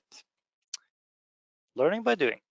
So instead, I'm just going to quickly replace my rectangular light with a spotlight instead, which is fine because the spotlight actor is the cheapest type of light you can use in Unreal in terms of performance. It is even cheaper than point lights, And it also allows you to use all kinds of EES profiles. Most manufacturers of physical light fixtures provide EES profiles somewhere, usually on the website, allowing you to make your virtual light sources have the same sort of light texture as your physical spotlight. See here, we can easily use different EES profiles to give our light a different behavior. So now we can finally see that as we adjust the intensity of this light, and in our output, we are now casting light onto our light catcher, which is bouncing off correctly. And we're going to go ahead and use temperature, make it a bit warmer. We're going to dim this down a bit. It doesn't have to be that strong, doesn't need that much radius. It's a pretty matte floor, so it really shouldn't be too shiny. We just want kind of a tinge of an effect here. There we go. Let's also not use this wacky ES profile.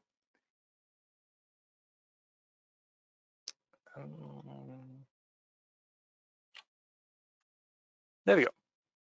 So now we've successfully set up a light catcher in order to cast virtual light onto a real floor. The light catcher can also be used on these boxes. It can be used on any kind of 3D shape, the same way the shadow catcher functions. You can see we are starting to run low on time, so I think we will just move on because the process is going to be the exact same as in terms of setting up a shadow catcher. So let's get rid of these two actors here. And let me just quickly review my notes.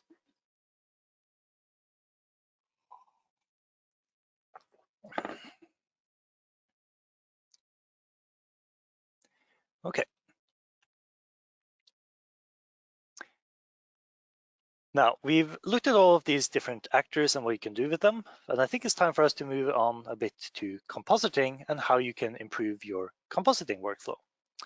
So let's again go ahead and pull in a virtual character, just so we have something pleasant to look at as we work our way through how to improve our overall compositing. I think here we are going to go ahead and pull in Sparrow again.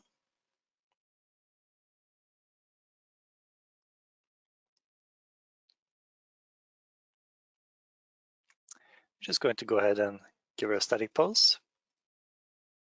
And we are going to make this pose an idle loop. There we go.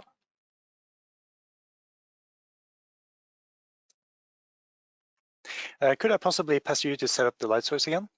Yes.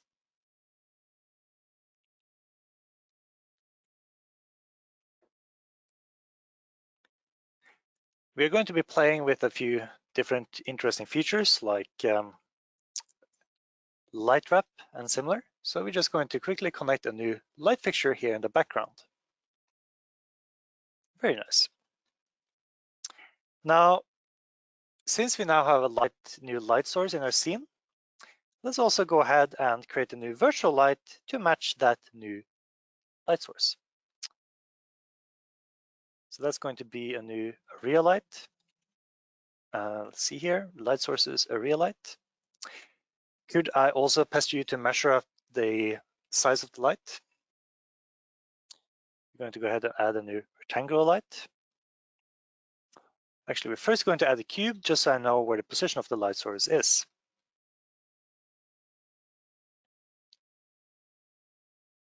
Just waiting to have a report back here. What's the size? So this is a 19 by 23 centimeters spotlight, at least the light surface. So we're just going to take a cube, 0.19. We have to turn off universal scaling, 0.9 by 0.23 to make it 19 by 23 centimeters.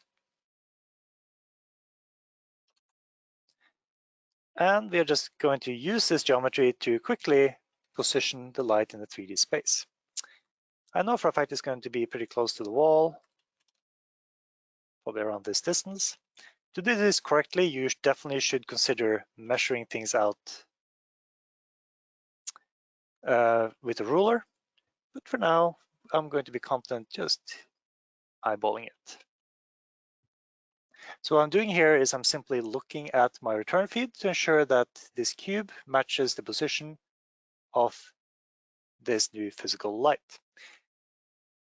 The gizmos in the reel are pretty intuitive to use and user-friendly. You can change between them using these three buttons here at the top, or you can simply use Q, W, and E to bounce between them. Sorry about that, W, E, and R. R for scale, E for rotation, and W for location. You can also, of course, click it to manipulate your objects. I am personally a huge fan of not using the gizmo just so I can look at other things as I'm working, for instance, the output feed. Luckily, there's a default hotkey to do that within a reel. Simply hold Control, and then you can use your left mouse button to move things or scale things or rotate things along the X-axis or the red axis. Right mouse button to move, scale, rotate along the green axis, which is Y, or use both mouse buttons at the same time to do this along Z. If you ever get used to this, you will never use the gizmo again. It can be a pretty huge time saver.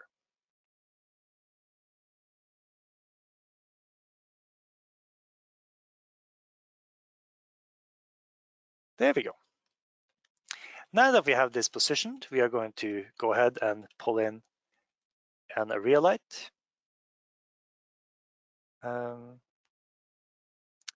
Yes, rectangular light. Ensure that it's pointing the right way, which it currently is not.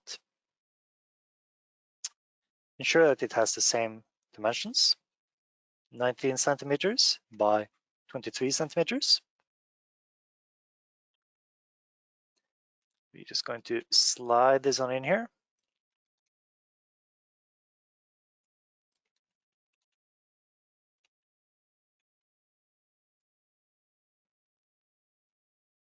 Just like that.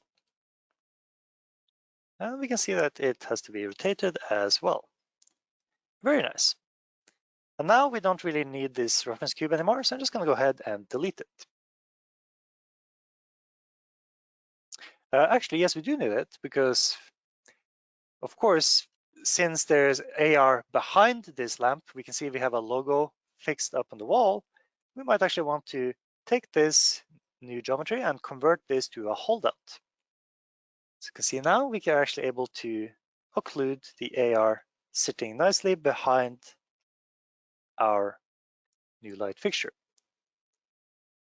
Could I possibly pass you to zoom in so I can see what I'm doing?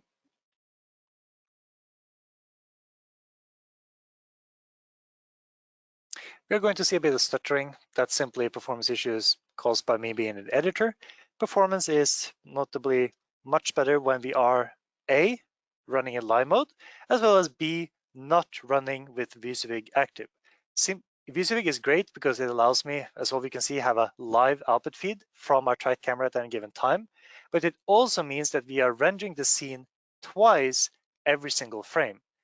And if you put the ray tracing on top of that, that means you are putting some serious stress on your hardware. But it's still perfectly doable, perfectly fine to do this. But here, as we can see, doing this adds, basically using VSUVIG is eating up about 60–70% of our overall performance. If we were to go to our optimization tab and look at the reason, in case you're wondering, the reason the VSUVIG is using more performance than the viewport is simply because the viewport is scaled smaller than 1080p, meaning that the output is a higher resolution. So if I bring up the unit graph where we can see the performance graph in green and turn off VSUVIG, we can see the performance improve immediately. We don't really see a big step up simply because we are going to be genlocked at 20 milliseconds. But you can definitely see that before we turn it off, we are not hitting our target frame rate, which is 20 milliseconds at 50p. Turning it off, we can also bring up this debug again. And we can see that now rendering our entire scene is taking 7.6 milliseconds, as opposed to before, where we were using a grand total of same 7.5, 7.6 milliseconds for a scene, plus 11.2 milliseconds for our output. I'm just going to leave VSync enabled, simply because it's going to allow all of you to watch the live output feed as I keep working. There we go. Now that I have this converted to Holdout, I can also just look at the actual projected video onto this object to see if I'm somewhere in the ballpark. It's worth mentioning that the actual light fixture is going to be slightly bigger because there's of course a plastic frame as well. So let's just go ahead and scale this up a tiny smidge. And looking at my output, that doesn't seem half bad. It's a tad too wide. So I'm just going to scale it down along the Y from 25 centimeters to say 24 centimeters. If we zoom back out, there we go. We are now correctly occluding our logo behind this new actor in our scene.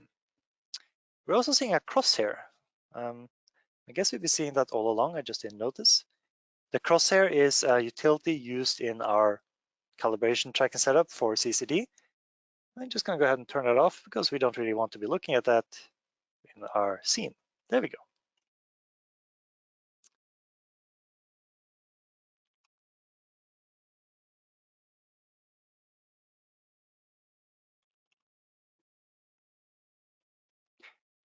Now I'm going to quickly dial in the parameters of this light so we get the nice rim light on our character from behind.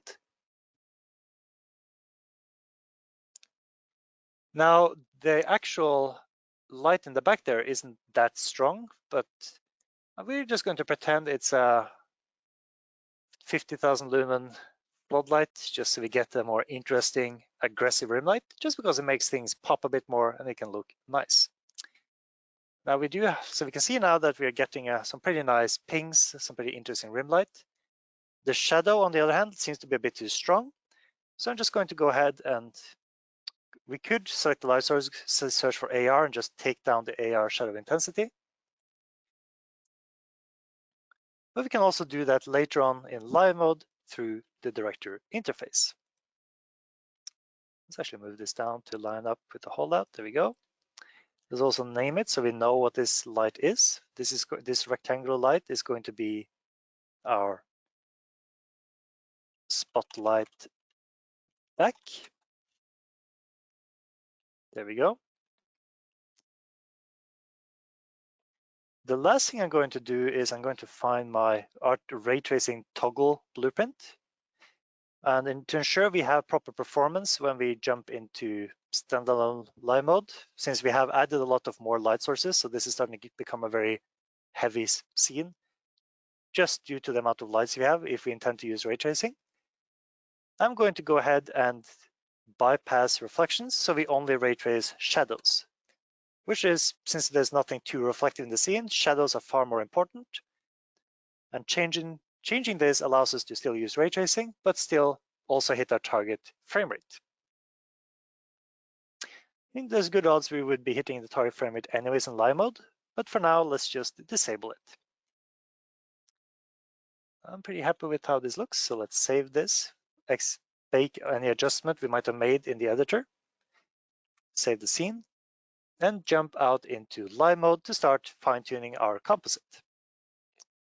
So save everything here, go into our director interface, just double check that we have ray tracing on, which we do, and we're going to go ahead and launch our backdrop scene in live mode.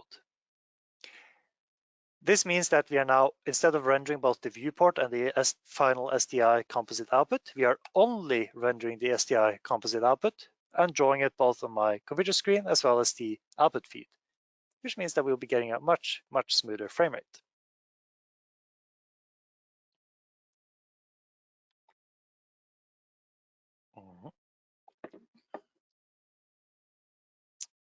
There we go.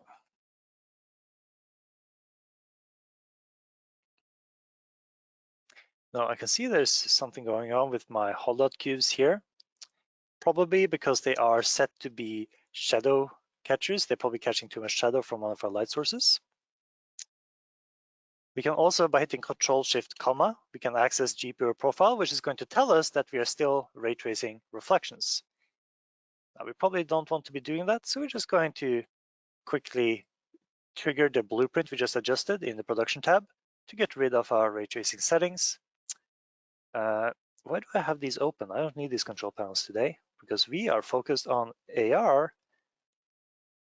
I probably shouldn't delete that.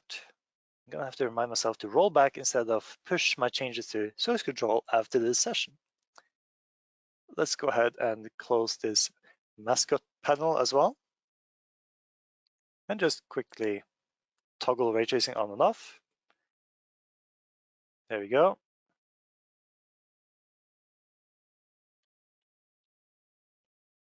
Which is now giving us better performance, but still ray traced shadows. Now I can see there's something going on with my cubes on the ground there, so I'm going to quickly try to remedy that by selecting the cubes on the floor. So simply going to the Adjust Object panel will, as always, allow me to adjust anything on the fly. I'm pretty sure I didn't rename them, so I should be able to just search for cube, and it's going to be one of these cube actors. It's going to be hard to tell which of these I'm looking for, so I'm afraid we're just going to have to start adjusting them. I'm going to toggle visibility. Seems like I caught 2 of them. And all I have to do is, instead of these cubes being shadow catchers, I need to ensure that they are reflection captures. No, sorry, they're holdout objects instead. Now, sadly, since I don't know which specific cubes I need, I'll just have to dig around and do these one by one. Let's actually keep the director open so and just look at the output on the webcam feed. So it is the holdout. That's 1 out of 3. And this is also why it's very important to name your actors so you don't get stuck in this situation. This ties into having good naming conventions and good practices building your sets, which I obviously have not been showcasing during this session up to this point. 2 out of 3. I know for a fact it's not going to be this one, so maybe it's going to be this bottom. It's not going to be this bottom one because it's not set to AR Shadow Catcher.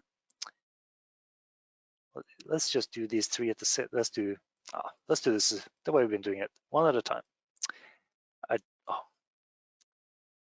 There we go. Keep fat fingering it. Yeah, so this is actually the back fixture, as we can see, which definitely should be a shadow catcher. Maybe it's this one. It's not this one either. On the con side, this is not that interesting to look at. On the pro side, we are certain to get it soon because there's not that many more to choose from. We are definitely going to see it being the absolutely last one I choose, I suspect.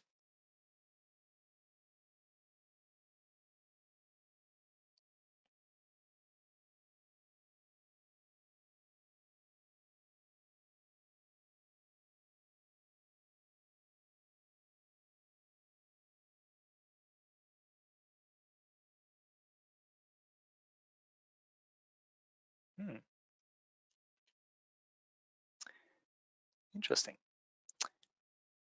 Let's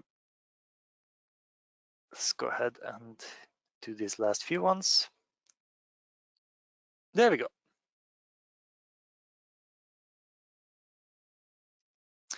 We could also, of course, try to identify the light giving us issues. I'm going to assume it's going to be the new spotlight we just added. If we just search for back, I believe I call it spotlight back. If you just set the visibility of it to be invisible. That's not the one giving us issues.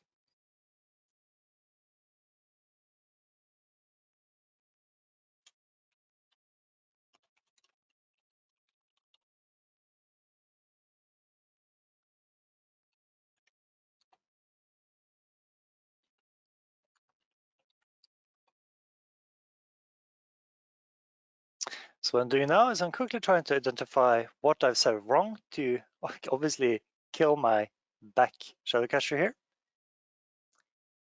Let's see here. Let's first just reinitialize our ray tracing settings. I believe this might be caused by a composite effect. It's not a shadow. It's not a light wrap.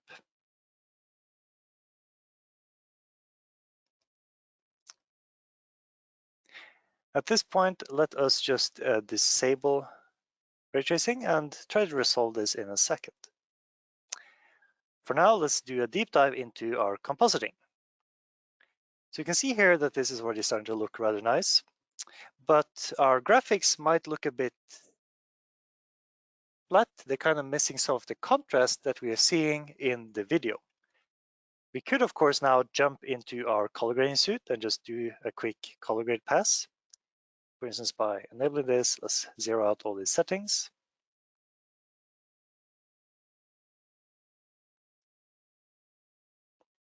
Let's make this a bit bigger so we can see what we're doing.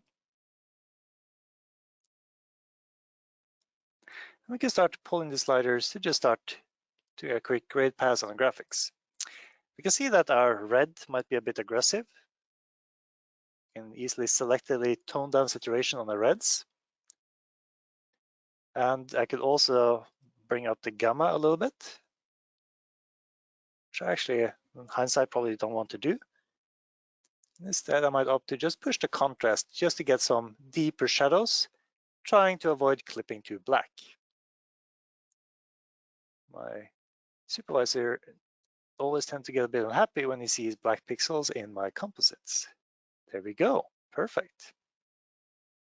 Now, could I pester you, Magnus, to zoom in at the head chest area of Sparrow?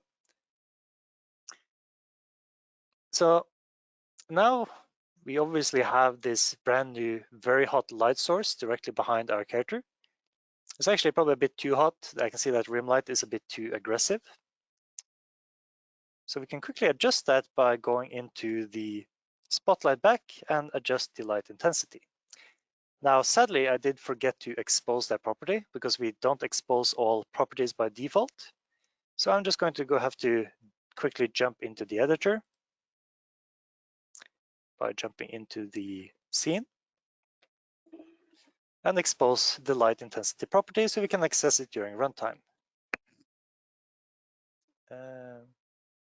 Thank you.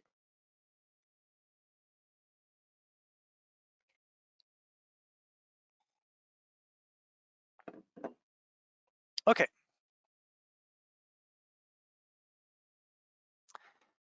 When it comes to properties, we are actually able to control any property on any actor using director on the fly. We've mainly been using mobility settings. We've been toggling visibility on and off, as well as offsetting transforms on our different actors. But there's also far more interesting things we can choose to do if we'd like. So we're going to select the spotlight at the back here. And we are going to just go ahead and take down this corner angle a little bit. There we go. We are going to go ahead and expose the light intensity parameter just by clicking this little checkbox next to the parameter. You might notice there's a little star next to every single parameter on every actor within Pixotope. This is what you click to expose those parameters to director. So I'm going to expose intensity. There's good odds I might want to be able to change color temperature on the fly as well. So let's go ahead and expose this parameter as well. Visibility is exposed by default.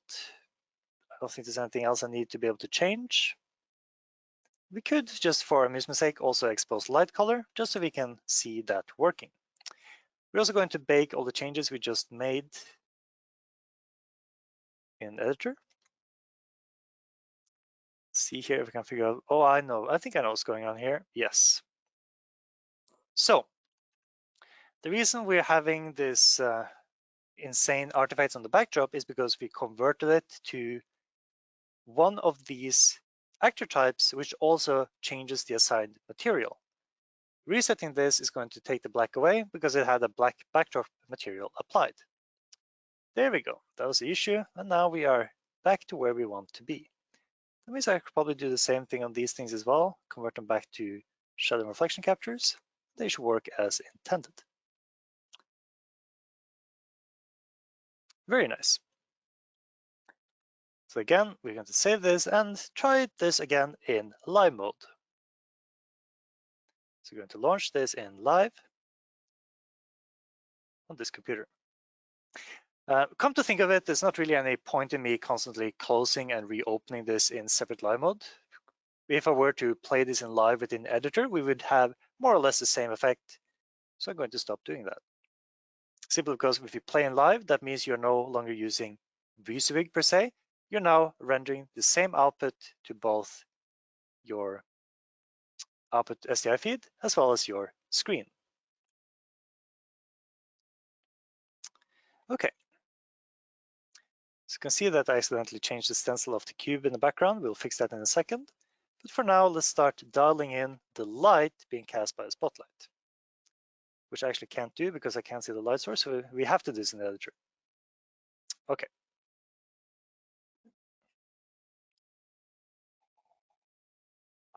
Sorry about this constantly bouncing back and forth. It's simply my fingers running ahead of my brain. There we go. So again, the same issue on this thing. It has the AR black backdrop material, which we don't want to use because that's used for very specific use cases. And now we are back to where we want to be. So instead of exiting and launching a separate live mode, I'm just going to play live in editor and hit F11 to full screen my view. Now I can dive into the production tab. We can finally go about setting up our composite. First off, our light source, the spotlight back. We can now see that we have a bunch of new interesting properties to play around with. I could, for instance, select the light color, zoom out a bit so we can see all of this in one view. There we go. And I could change the color on the fly to anything we like. So if the physical spotlight was green, I could easily replicate that in here. Generally though, it's usually a better idea to just offset the color temperature instead. So we'll go ahead and set this to maybe, oh, I was missing a 0. That's a very hot lamp. There we go. And we can also make it a bit less aggressive. You can see it's a bit much in the hair. It's also a bit too hot. Go ahead and go to intensity and take it down from maybe 4 to 2. There we go. Now, we've gone ahead and set up a virtual spotlight in the back so we have the same light source, which helps a lot. But we can still see there's a bit of a hard transition at the edges of our characters and the back wall. We don't really have bounce light because we are not currently using the ray traced reflection model with the virtual studio double that we've talked about earlier, which you might not have access to if you're using a very heavy scene with maybe tons of actors running around, or if you don't have access to an RTX card from NVIDIA, if you're using something like a 1080 Ti instead of a 2080 RTX Super. Those are graphics cards, in case you were wondering. So instead, we're going to go to Composite. And here we can do a lot of interesting things. So far, we've been looking at shadows, both global settings as well as per light offsets. We can also do colored shadows if we wish to replicate and have correct shadows, colored shadows onto a ground, mainly relevant if you have colored lights. But we're just going to go ahead and look at the light wrap on the left-hand side.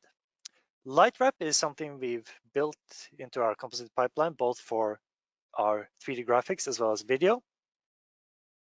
And it is basically the action of blurring either the video feed or the graphics feed and using that blurred image to bleed in across the edges of your video or your graphics. Here we're doing AR, so we're going to blur the video plate and bleed that blurred image in across the edges of our talent. In case that's a bit abstract, let's just take a look at it instead of just talking about it. So I'm going to make it a pretty strong effect so you can easily see what's going on. And we are just going to bleed in very aggressively. As you can see, we are now taking the video feed. If you look at the light source, for instance, near the pit of her shoulder, we can see that data being bled in very aggressively. This is, of course, using a gain value over 2, which is never recommended because it basically is going to push your values up into non-PBR range. 1 is still pretty aggressive, but at least it's not going to over brighten this bleed effect. I personally prefer values around 0.6 to 0.7, just because it gives us a very nice subtle effect.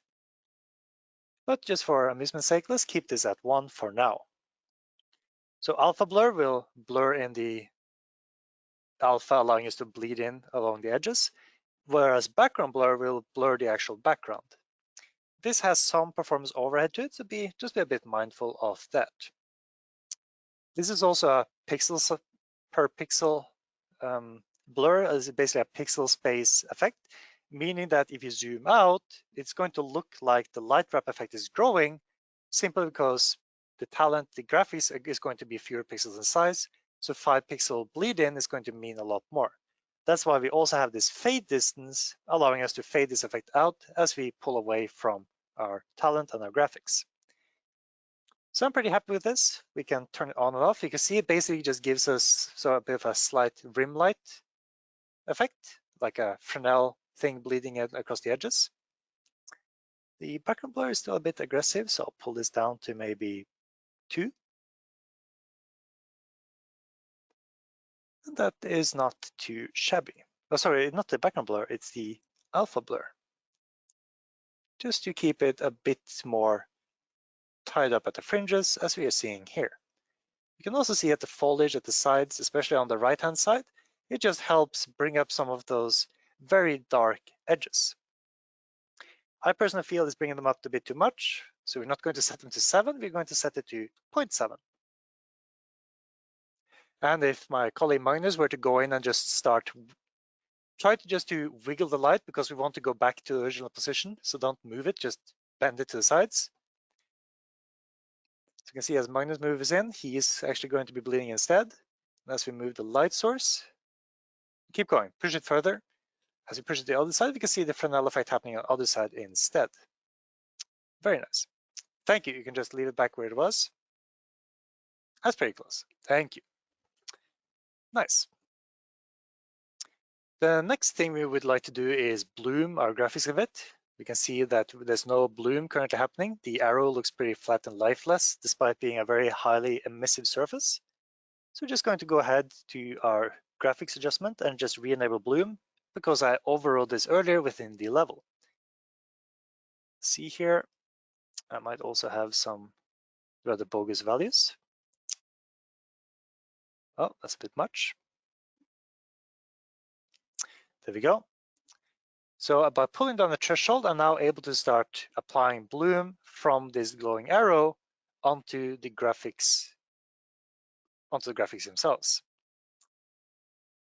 I can also choose if I wish this bloom to bleed from my graphics onto the video, which we are currently seeing. That's a bit much.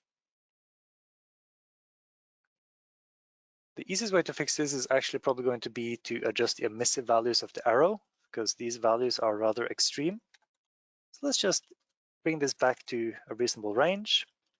Let's jump into our scene just so we can quickly offset this glowing material instead. If, of course, I can find it. See here, it's probably going to be this arrow material. I'm just going to quickly open it. And we are going to see if we can find an emissive value somewhere in here. Are we using a material instance of this? No. Okay. So what I'm doing now is, this is not the material created. I'm just quickly backtracking, following the path of the emissive color to find out where the emissive color comes from, so I can just kind of crank it up a bit.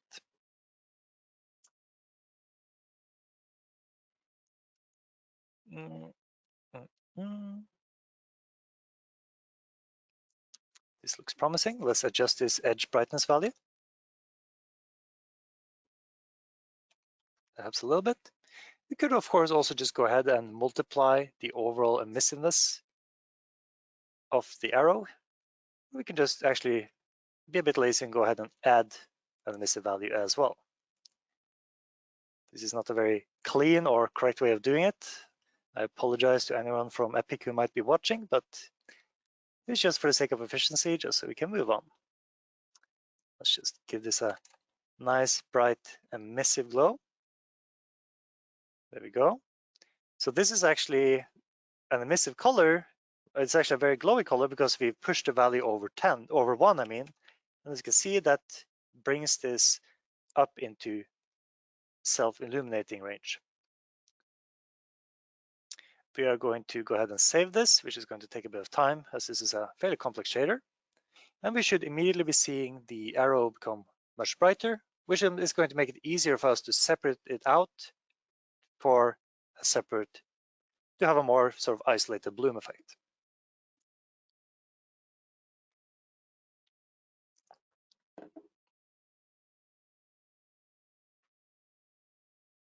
There we go. So that's obviously very high, but that's perfectly fine. Because now we can go ahead and selectively go in here and take down the intensity of the bloom as such. It's a bit much, but this is just a showcase that we can actually bloom from virtual objects and that bloom carry over across the video feed.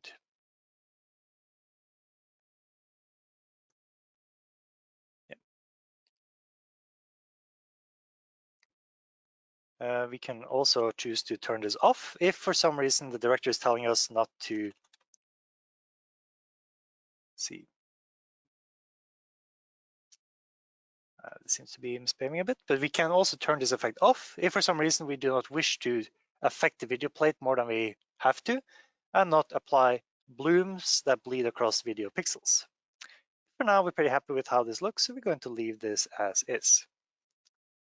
It's a pretty gnarly yellow. You know what? I'm actually going to spend just a half minute just so we don't have to look at this for a remaining 20 minutes of this session. Let's just go ahead and quickly desaturate this a bit so it's a bit easier on the eyes. Let's also convert this to a parameter so we can change it on the fly without having to constantly recompile this shader. Because it's fully saturated, it's burning out towards yellow, but I would much rather have it burning out towards white, just because that tends to look less gamey. It's going to be easier on the eyes. Now we more or less covered all the basic and some of the not so basic composite utilities within Pixotope AR. So now the last thing, just to mix this up a bit and do something completely different, we're going to set up some controllers for this AR character so we can operate our AR graphics from our Pixotope control panel interface. There we go. Now that this is a parameter, I can actually change this on the fly and see this being output on the go. Let's give it a little bit of heat, not too much.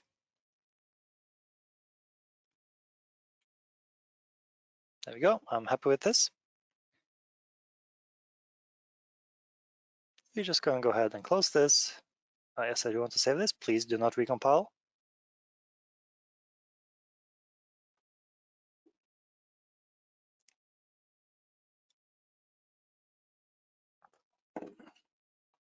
And we are going to move on because I am really starting to get a bit too carried away with the creative process here. Okay, so we're going to clamp our bloom at, let's say, 2, 3, and then, let's see, something like that. And then we are going to move on to our control panel logic. Okay. So in order to operate graphics, operate basically any kind of graphic within Unreal and Pixotope, you are going to need to learn how to use blueprints. For those of you who don't know what a blueprint is, it's a blueprint can mean many things, but what we are most commonly talking about when we talk about blueprints is the way you visually program something within Unreal to move actors, spawn actors, trigger particle effects, drive infographics using 3D text geometry or any kind of data representation. Blueprints is how we make our graphics move. An example of a blueprint, of which we have quite a few, is, for instance, our mascot sitting over here.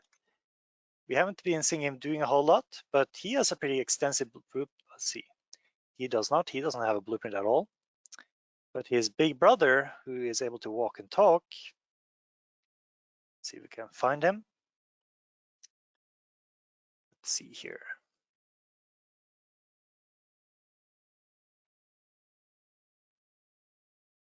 Now, where has he gone? He's definitely going to reside underneath the Pixotope mascot subscene. It's probably going to be, there we go. He just doesn't have a thumbnail. That's why I'm seeing him. So a blueprint is basically like a collection of assets plus visual programming nodes. In this blueprint for our handy mascot Dot, we of course have his skeletal mesh. A skeletal mesh is like, it's a rigged character. It basically is a 3D mesh with a accompanying skeleton, which you can see here, and usually tied to animations, which means that we are able to move these bones using animations, which in turn drive this geometry, allowing for our characters to walk and talk and do interesting things. Like here we can see our character Dot has quite a few animations off the bat. Some of these being pre-canned motion capture sessions that we've been cleaning up, and some of these being manually animated by my dear colleague David Rodriguez. Other actors that are typically seen in blueprints are lights, geometries, basically everything you want to drive using your programming logic.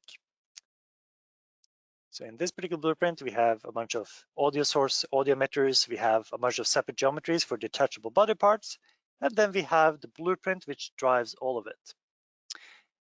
Now, I understand that this can be pretty intimidating to look at, especially if you happen to be an artist like me or not a programmer by heart. But blueprints are incredibly easy to get into, and they're easy to start using within a day or two of warming up. The reason there's a lot of logic here is just because this character can do a lot of different things. But if, for instance, you remember the media logic we looked at yesterday, the logic that actually controls the media we play back on the chest is simply these 6 nodes right here. So this blueprint is just a collection of smaller tasks that deals with different aspects of how this character behaves. So this could also be a separate example of a blueprint, which is just tucked in with a lot of other little clusters. We have an event triggering a particular video file. We have another event triggering another video file. These change between 2 different video files, and then both of them execute an open source operation, which opens the video file and starts playing it back on the chest of our character. So these are blueprints. And again, if you wish to do anything overly exciting with Virtual Studios, you definitely should dive into blueprints starting today. There's also a different kind of blueprint called an animation blueprint, which is more specific for virtual characters, or characters in general, as well as basically anything that needs to play back animations within Unreal and Pixotope. Animation blueprints are still a blueprint. They still have event graphs where you see the same triggers that set parameters, they do things, they execute things in different orders. But animation blueprints also have some unique logic pertaining to animations. They have something called state machines, among other things. So here we have a large mess of logic, which we are not going to care about, just because it is going to be a bit too much. All we care about is the state machine, which you can see here, which drives the animation of this character. A state machine is like a network of different animations or states that a character can have. If you think of a typical game character, when the game character is just standing around in your scene, you can consider that being an idle state. Typical animation where you're just kind of hanging loose, waving his arms, looking around, not doing anything in particular. From that idle state, we need to think of all the different other states we could enter from that particular state. The character could start walking, could start running, could start jumping, could start crouching, could start doing a barrel roll or a taunt animation. All of these would be new states that we are able to access from this idle pose. Let's say that this character is Superman, and we have an idle state, but we also have a flying state, where instead of standing around, we are now animating a character to be holding the classic Superman pose, soaring around in the sky. we shouldn't go directly from this idle state to this Superman pose because we have to blend between them, ideally using a takeoff pose. So if you're going to say that our character is starting at an sort of an idle pose, which probably is going to be, let's say here, we instead of enter into this walking animation, we're just going to enter into an idle pose. From this idle pose, we might be able to click a button that says take off or jump or fly. Then from this idle pose, we can go into a new state called take off. And at the end of takeoff, when we are done doing our launch into the sky, we are now ready to go into our flying pose, which is just a looping Superman hero pose, flying. You see these little handy arrows? These are rules saying when we are allowed to go from one state to the next. We can see some places we are only allowed to go one way. For instance, the mascot is only allowed to exit from this idle pose, but we are not allowed to go the other way around. We have to go via this walk-in pose if we want to go back in. The same thing applies here. In order to go from idle to takeoff, we could make a rule saying that we can have a new Boolean variable taking, let's see, allowed to fly. This is a Boolean, which is a value of 0 or 1, 1 typically being true, 0 being false. And we can say that if we set this variable to be true, if this is 1, then we are allowed to enter the transition, which is going to take us from idle to takeoff. And then we could say that when the takeoff animation is almost done playing, then we could have a separate rule here. You could check, we can just get the current, let's see.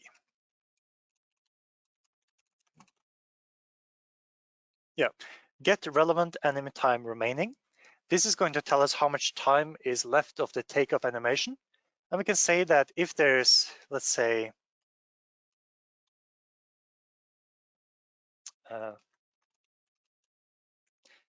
if the remaining time is equal to or less than, let's say, 0.2 seconds, which is a good blending time for animations, we are going to blend into our flying animation. So when we are almost done with the takeoff, when we almost finished going into our superhero pose, we are then going to transition into the next state, which is going to be flying, which is then going to loop forever. And since we haven't made rules going back to takeoff and idle, our character will never be able to land and walk among us regular mortals again. He'll be stuck looping, flying forever, unless we start making rules allowing us to blend back as well. This has all been a bit abstract, so let's look at what this, well, let's take a look at what this means in action. So this right here is a skeletal mesh, which is just looping an idle animation forever. There's no animation blueprint here, so she's just playing this animation over and over and over until the end of time. But instead of doing that, we could go ahead and create a blueprint using an animation blueprint to start making some buttons and triggers and checkboxes, allowing us to control our character. Let's see, I don't really want you here. Get out of the way. Thank you. We already, well, David has already gone ahead and made an animation blueprint for this particular use case called ABP Sparrow Pixopalooza.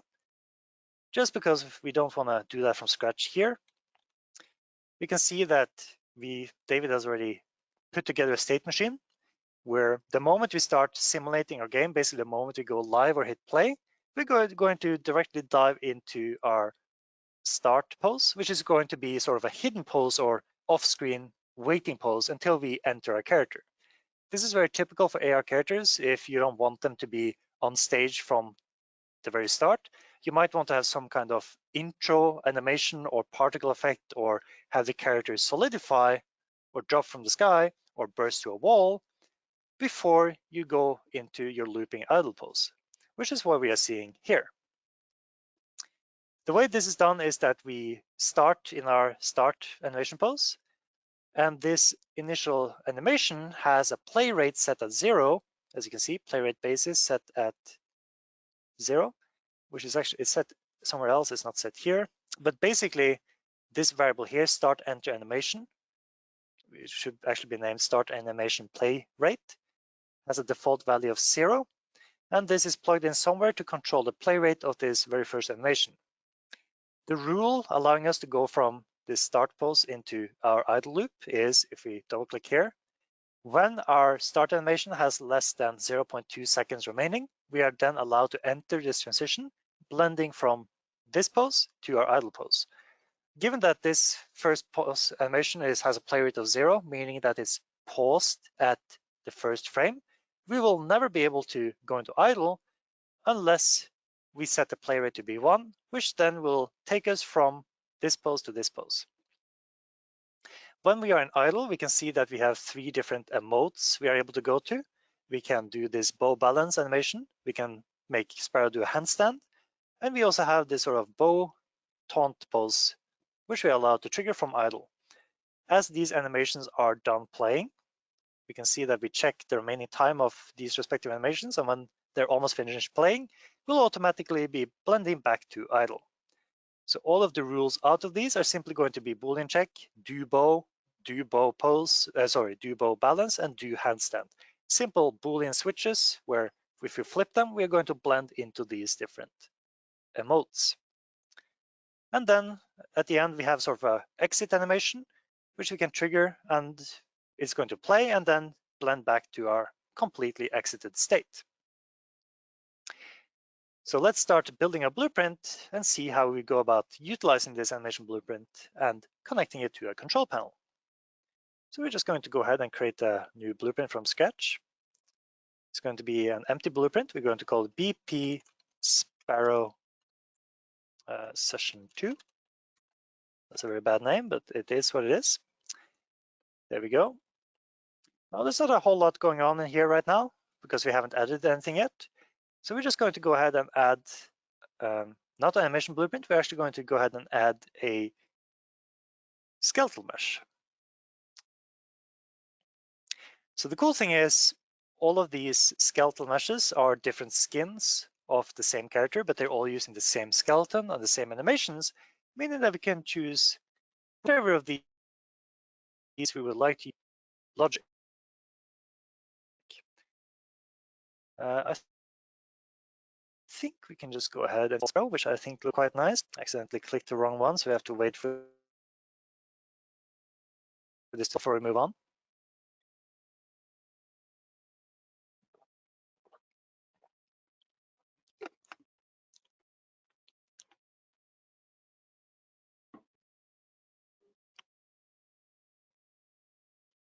Skeletal meshes can be rather large. It's fine to be using these in your scenes, but just keep in mind they can be the first time you open them, they might be a bit slow to load. This one looks pretty nice. It has an interesting outfit. So let's use this one for this particular blueprint. We can easily replace these or toggle between them at a later point in time. So now we have our skeletal mesh, and then we are not going to be using a animation as we discussed, we're going to be using an animation blueprint. So for the details of this skeletal mesh, we're going to go to animation class. We're just going to search for ABP, and we're going to be using the Sparrow Pixopalooza animation blueprint. The moment you set it, we can see we are now snapping to this sort of default pose, which is before the idle pose, which is just going to be a static, non-looping animation until we actually play it. Now, to save us from a little bit of fumbling, I'm just going to open up my cheat sheet over here on the side. It's going to be this one. Just pretend you didn't see that. Over here, thank you. And we are going to start by making a bit of logic.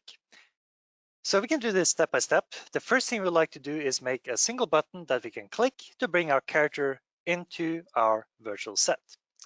We're not going to build all the logic to hide the character. We're not going to do any material assimilations or move the character with a walk cycle, we're just going to start from a static pose and go into our idle pose. To do this, we need to interact with our animation blueprint from this sort of parent blueprint for the character. In order to do that, we need a variable we can reference. So we hit this plus variable tab, and this variable is going to be of an animation blueprint type and ABP Sparrow Pixopalooza. The reason we have to use a variable is because there's good odds we might be using the same character multiple times in the same production. Let's say we're using 4 copies of this blueprint just with different skins, and all of those characters would then be using different animations. That means that we need an instance of the animation blueprint for each individual character, which is why we need to make it a variable.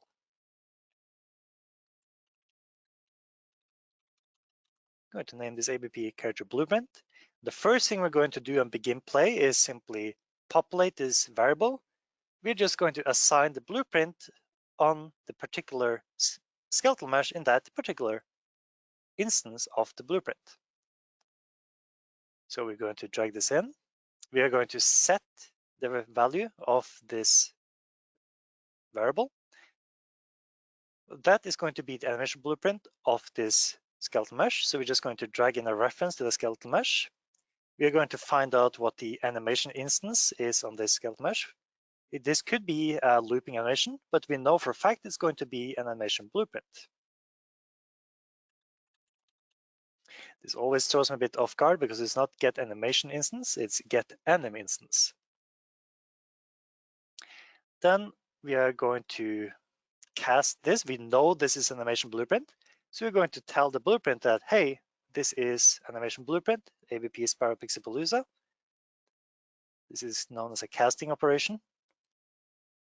And we're going to take this final output and input that into this variable. Now we are creating a reference on begin play, allowing us to start interacting with our ABP. So let's take a look at this ABP. Let's simply find it in a content browser and open it up.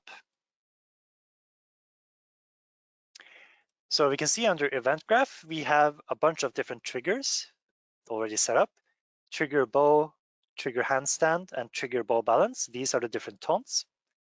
We also have trigger exit and trigger, where is it? No, we don't have trigger entry because that's not a trigger, that's an animation play rate change. So the first thing we're going to need to do to enter our character is simply change the variable of start enter animation from 0 to 1, or at least something which is non-zero. We can go ahead and do that right now. We could also say that on begin play, we set this character to be hidden in game, meaning that the character is invisible until we are ready to enter the character. We can set the character to be hidden in game.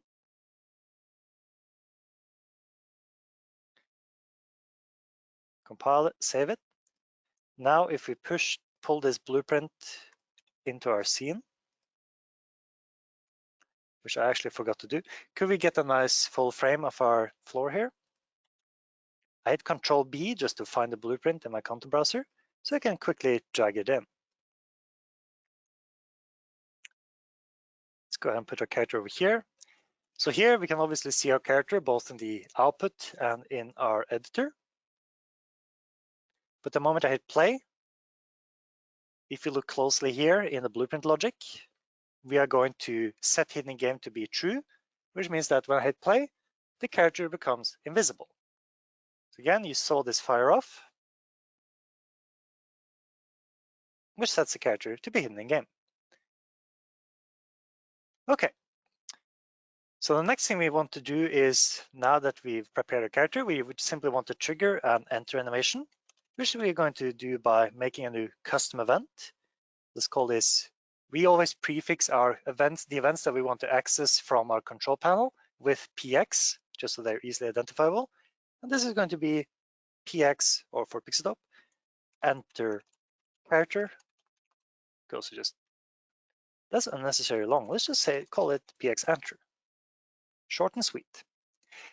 I'm not going to make the control panel buttons right away, just because I want to ensure my logic is working first.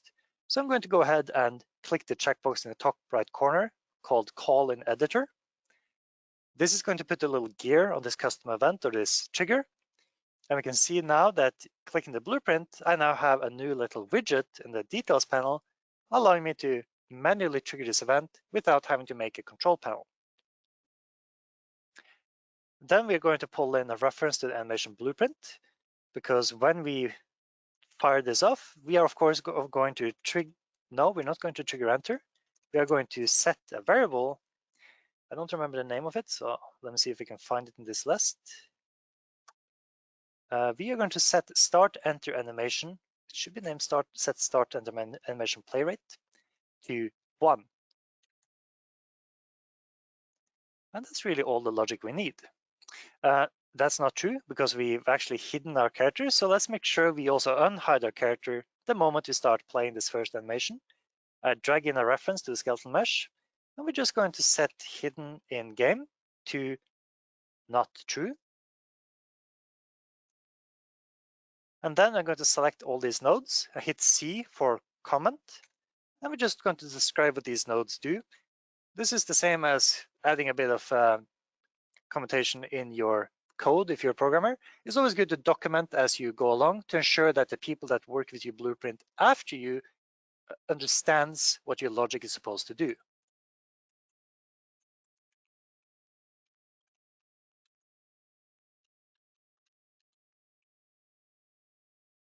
Autosave always fires when I'm typing text, ensuring that my text typing is interrupted. It is the bane of my existence, but such is life of an Unreal artist. What was I doing? Oh yes, it's the little things, but it's not too bad. Now we can test this logic by hitting play. Let's also bake all the changes I made in Director just so we can save them in the level. There we go. There's no character. And let's just be able to click the blueprint. Let's actually look at the blueprint logic here. The moment I click this button, PX Enter, is going to fire off PX Enter. We are going to see this white line, this execution order fire off. And hopefully there's our character jumping in as well. Very nice. She looks a bit dark from the right, so I'm actually going to quickly go ahead and select my right light. Why are all my light sources named left light? That's a bit sloppy, isn't it? I think it is. I'm just going to select this right light and actually name it. There we go. And let's make sure we have a little bit more light coming in from that side. There we go. And let's trigger this one more time, just to make sure the first trigger wasn't a fluke. There we go. So we trigger the enter. As the enter animation is done, we blend to the idle, which is this sort of bow pose that will just be looping forever and ever and ever. Cool. Now that we are in our idle pose, if you remember from our blueprint, our animation blueprint, we can actually watch this animation blueprint as we fire off the logic. Let's just set debug to be using our character. So as we hit play, as we fire off our logic, we can actually see, let me just reset this, there we go. We can see we are currently in this waiting pose. And when I select the blueprint we just made and enter, we finish this transition. And then when it's done, we just jump to idle. From here, we have a few options. Among other things, we can jump to all these different taunt animations. Let's quickly go ahead and make logic for that as well now. We have 3 different taunts. I'm quickly just going to make 3 custom events using copy paste. These are going to be PX bow balance. They're going to be PX bow. I'm hitting F2 in case you're wondering how I'm renaming this on the fly. And it's going to be PX handstand. The logic of these is going to be even more simple than this. We're just going to get the reference to the character blueprint. And we are going to, let's space these out just to organize things a bit. Very nice. There we go. We're going to pull out and we are going to set do bow. This is actually bow balance, like so. The next one is going to be set bow.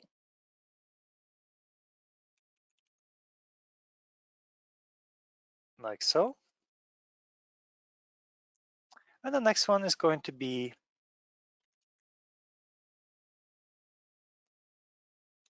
set handstand. There we go. Right now, none of these are going to work because we can see that all of these sets the Boolean to false. So let's check these checkboxes to set these Booleans to true, ensuring we are able to go in and do all these actions. Let's then go ahead and select all of these and enable colon editor, just so we have some more debug buttons to press instead of having to set up the control panel right away. We're going to comment these, and these are going to be triggers different taunts.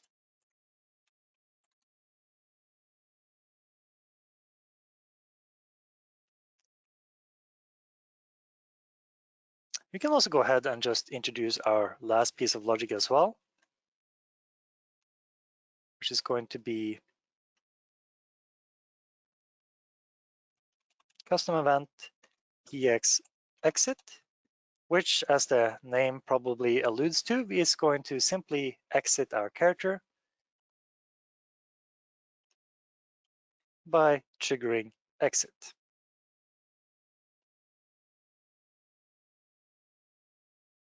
I just now realized that what I've done here is actually very silly. I've doubled up the logic of all these trigger boxes. So instead of using the trigger function, I'm just directly setting these variables. This is fine, but it's also a bit messy. So instead of setting these variables, let's leave unto Caesar what is Caesar's, and let's use the trigger logic that the animation artist already set up for us. The reason it's a better idea to use these events is because there's good odds that as development progresses, the animation artist might want to change this logic, meaning that if we are replicating this logic, this might not work if the animation blueprint is to change, but these triggers we can assume is always supposed to trigger and do the same things.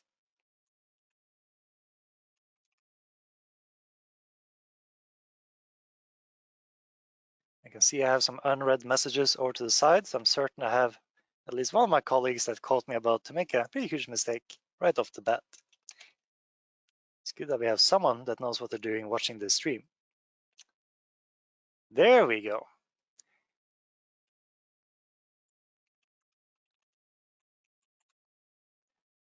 And just like that, we now have all the logic set up. We have all of them with colon editor functionality. And we can now go ahead and verify that our logic is behaving as intended. So we play an editor, we can select our sparrow, and we can go ahead and trigger px enter. There's our character.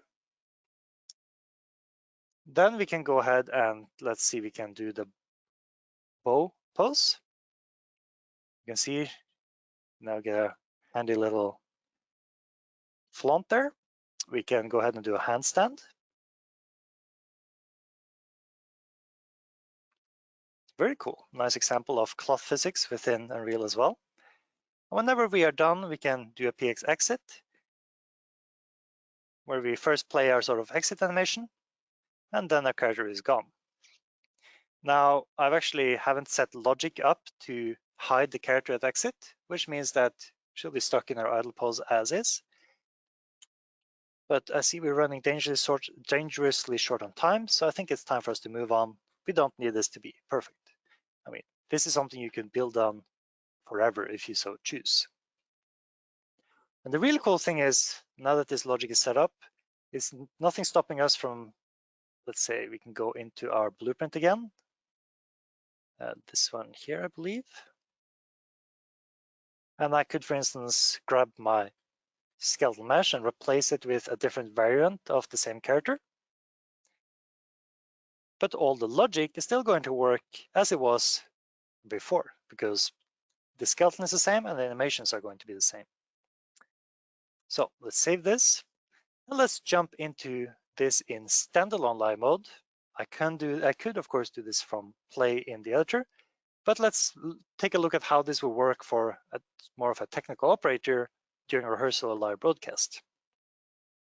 I'm going to go ahead and save everything. We're going to launch this in live mode. The reason we are doing this is because someone that's working as an operator or mainly working in the director should never really have to go into the editor to change things or make blueprints or do any kind of crazy Unreal specific action. We need to be able to interact with the graphics even if we don't really have much Unreal knowledge. So for the sake of amusement, let's pretend now that I'm an operator. I don't really know Unreal. All I wish to be able to do is,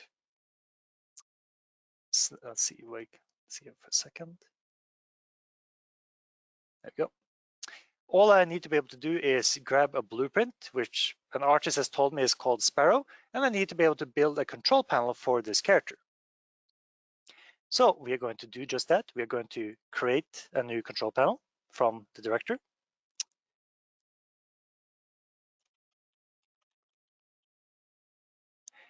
There we go. Give this a second to generate this new control panel. No. There we go. And we now have a clean blank slate to work with. We're going to add some widgets. You can see here we have logic to make numeric input fields, text input fields, drop downs, on-off switches, because we can do more than just click switches and fire off custom events. We can also pass data or variables or parameters as we fire these events.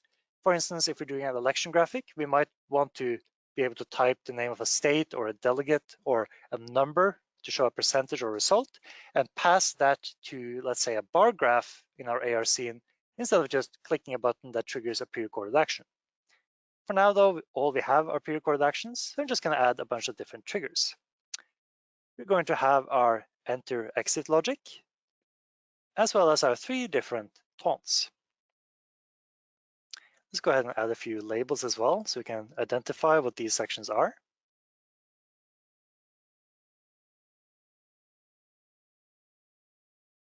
And now that I'm pretty happy with the layout, let's just pull it up so this can be using as little space as possible.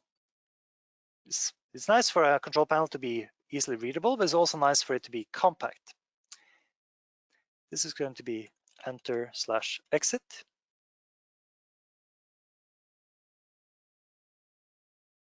That is a very gnarly looking text color. I didn't mean to do that. I was actually going to set the background. And this is going to be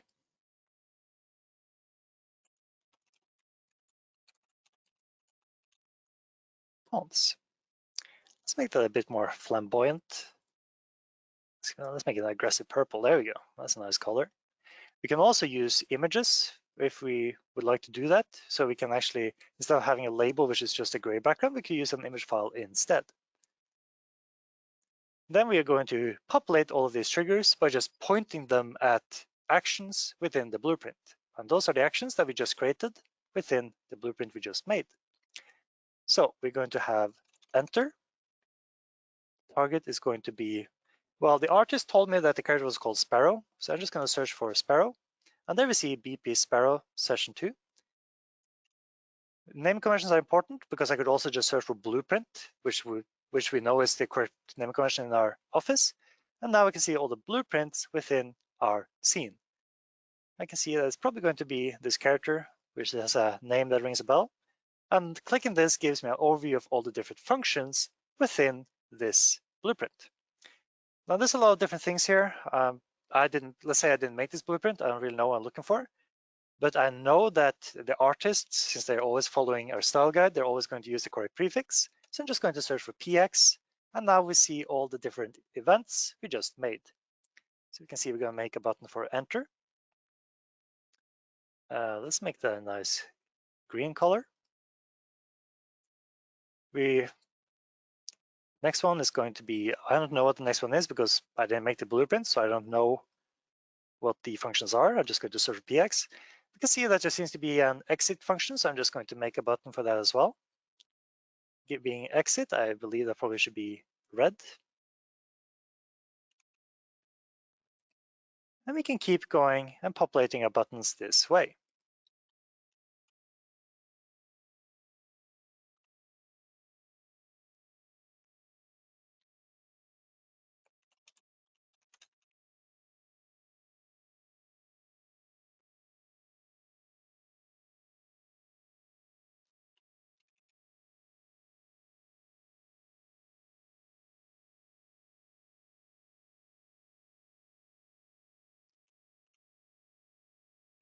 Just about done here.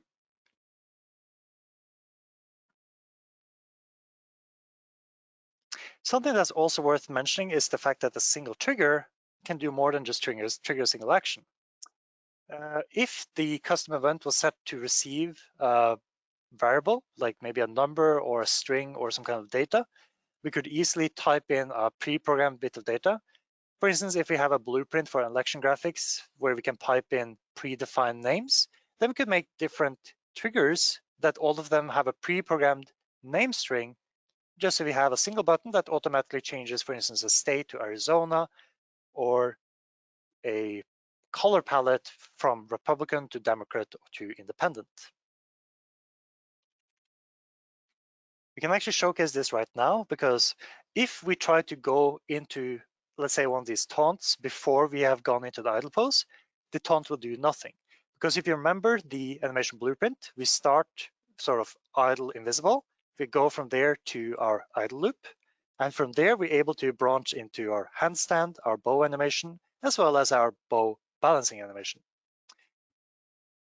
So we could say that I want this particular button to come hell or high water. I want to immediately go to the handstand pose as fast as possible.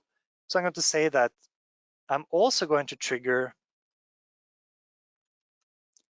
our enter animation, just to ensure that if this button is clicked, if we haven't entered already, we are first going to enter our character and then go directly into our handstand. You can have any number of targets connected to a single button as well. And here you could also set values, but there's no input parameter for this checkbox, so it doesn't really make sense to set a value right now. And there we have it. We have now created a control panel. I could operate this from this interface, or I can, of course, just operate this from any browser-based device on the local network. If you are on the same network as Pixotope Director, you'll be able to access the same control widgets that you just created. So let's play around with this. Let's first try to trigger our bow animation. I also realized I forgot to name my handstand. Let's go ahead and fix that before we do anything else, just because it's an eyesore to look at.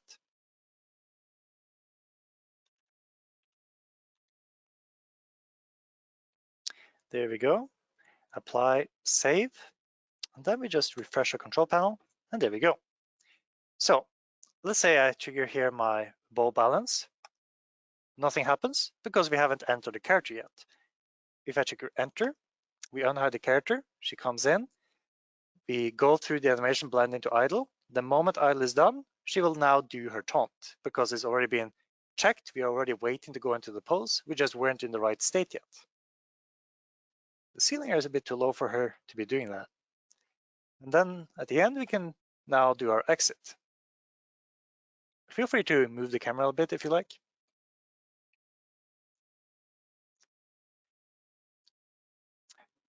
Again, we didn't set hide, any kind of hide logic at the end there. Sorry about that. Now the handstand is going to trigger enter and go directly into handstand at the push of a single button, as you can see here. Click in, we go into enter, we do the same idle pose, and then we immediately go into our handstand and then back to our idle. And that is more or less how you do AR within Pixotope. I think that's going to be it from us today. Thank you for sticking around, and we're hoping to see all of you again tomorrow. Thank you.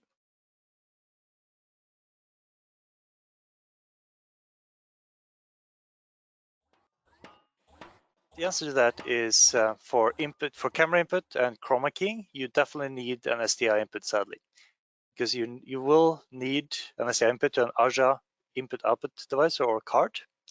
We support the AJA Kona 4, the Kona 5, the Corvid 88, the Corvid 44, as well as the AJA IO 4K Plus.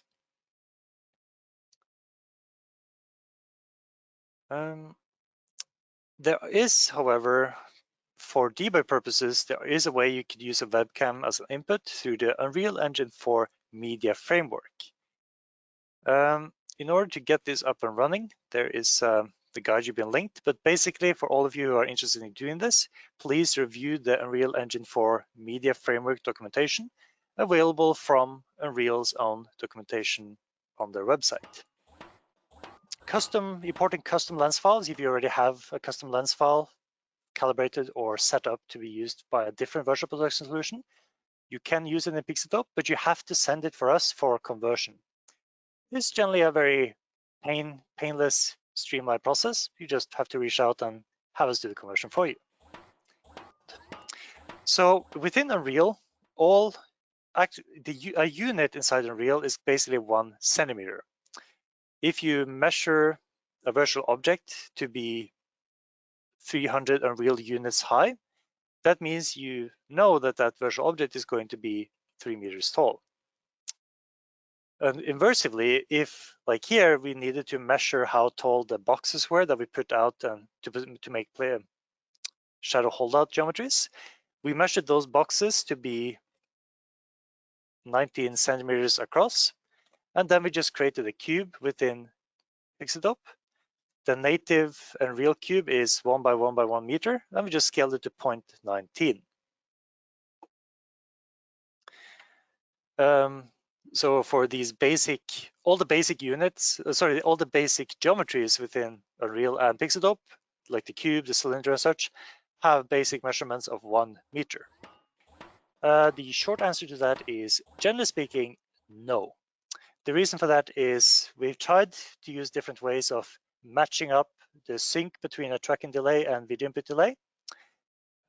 We no longer use what we used, I don't remember what we called them, but we basically at some point had 2 different stacks of packets, video frames and tracking data.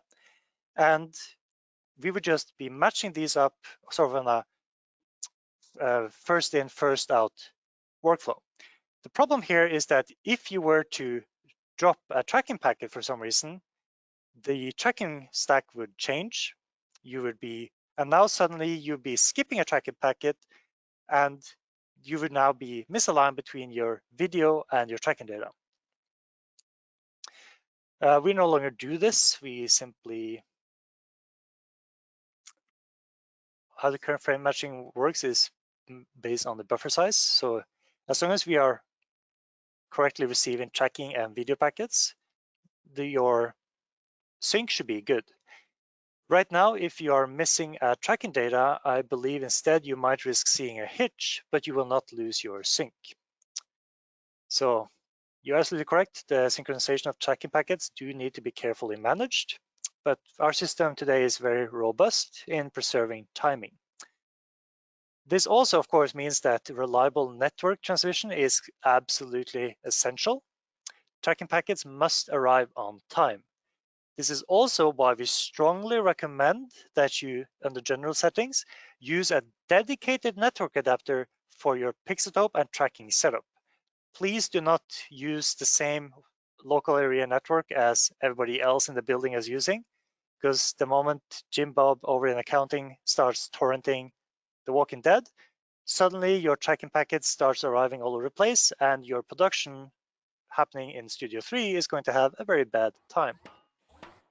The custom stencil mask value indicates what type of object an actor is, and you can at any time visualize the different stencils.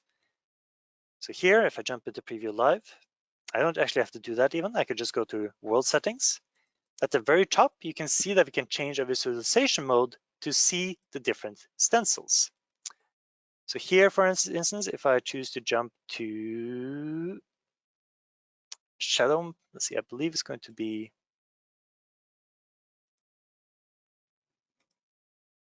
yes. For instance, in Visual Studio Alpha, I can now see all my different actors in the scene, and I can see tinted blue are all my shadow catchers. These might require a bit of experimentation to understand what all of these different buffers mean and what they do, but this is basically how you can visualize everything happening on every custom depth stencil and every render layer in a composition pipeline. You can also, of course, select an actor, go to the details tab of it, search for stencil, and the custom depth stencil value will indicate which what the actor has been converted to. 1 is default for any object in Pixotope. It blocks the video feed, so to speak. 2 is a shadow catcher. Setting this to 2, you'll see it immediately in my output changes it to a shadow catcher.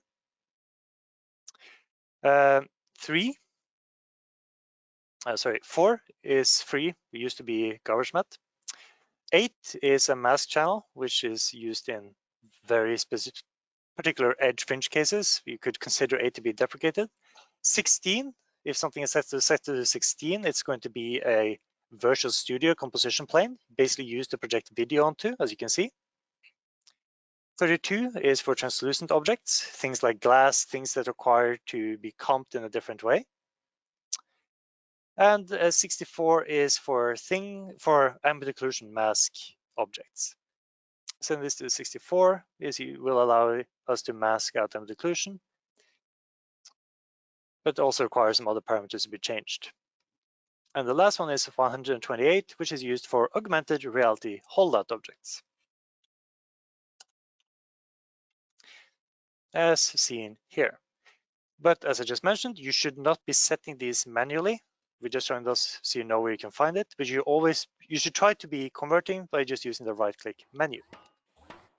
That's going to be the End key on your keyboard. That basically takes your geometry and moves it down until it collides with a different geometry within Unreal. If that doesn't work, that is possibly because the floor geometry doesn't have a collision mesh or Unreal fails to detect the collision. So if nothing happens, you will sadly have to do this manually. We can take a quick look at that right now, actually. So here I have a cube. And if I now go ahead and use my keyboard to hit end, the wire wasn't long and I've just spilled coffee everywhere, but that's fine. The show must go on. At end, you can see it snaps my cube down to the floor. But let me just get the most expensive equipment out of the way of this critical coffee leak, and now move on. Another way of snapping things to the floor, which I like to use if end for some reason does not function, is moving the pivot of my geometry. This is especially useful if you, let's say that you're using a different shape, which is a bit more complex, like let's say this chair. Let me get a copy of this chair over here. Let's say the pivot is not on the floor, the pivot is at some random corner because whoever made this don't know about bounding boxes and 0 points.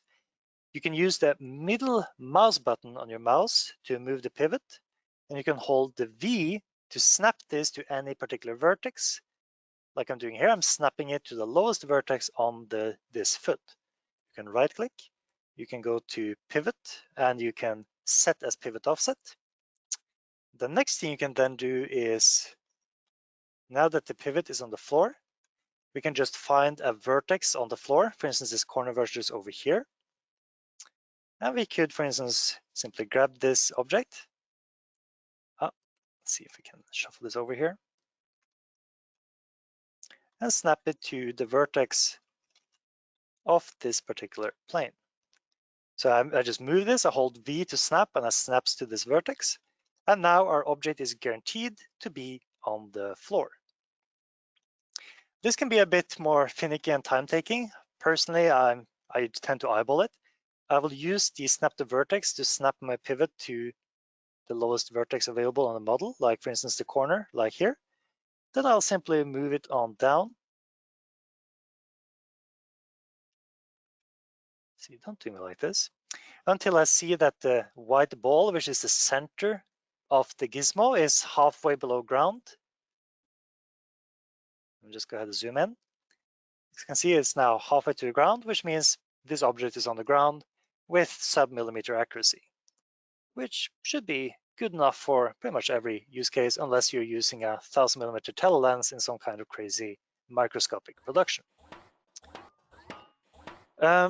There isn't really a fixed number. If you're taking in video feeds as SDI, you're going to be limited by the number of physical spigots or cable inputs that you have on your particular AJA card.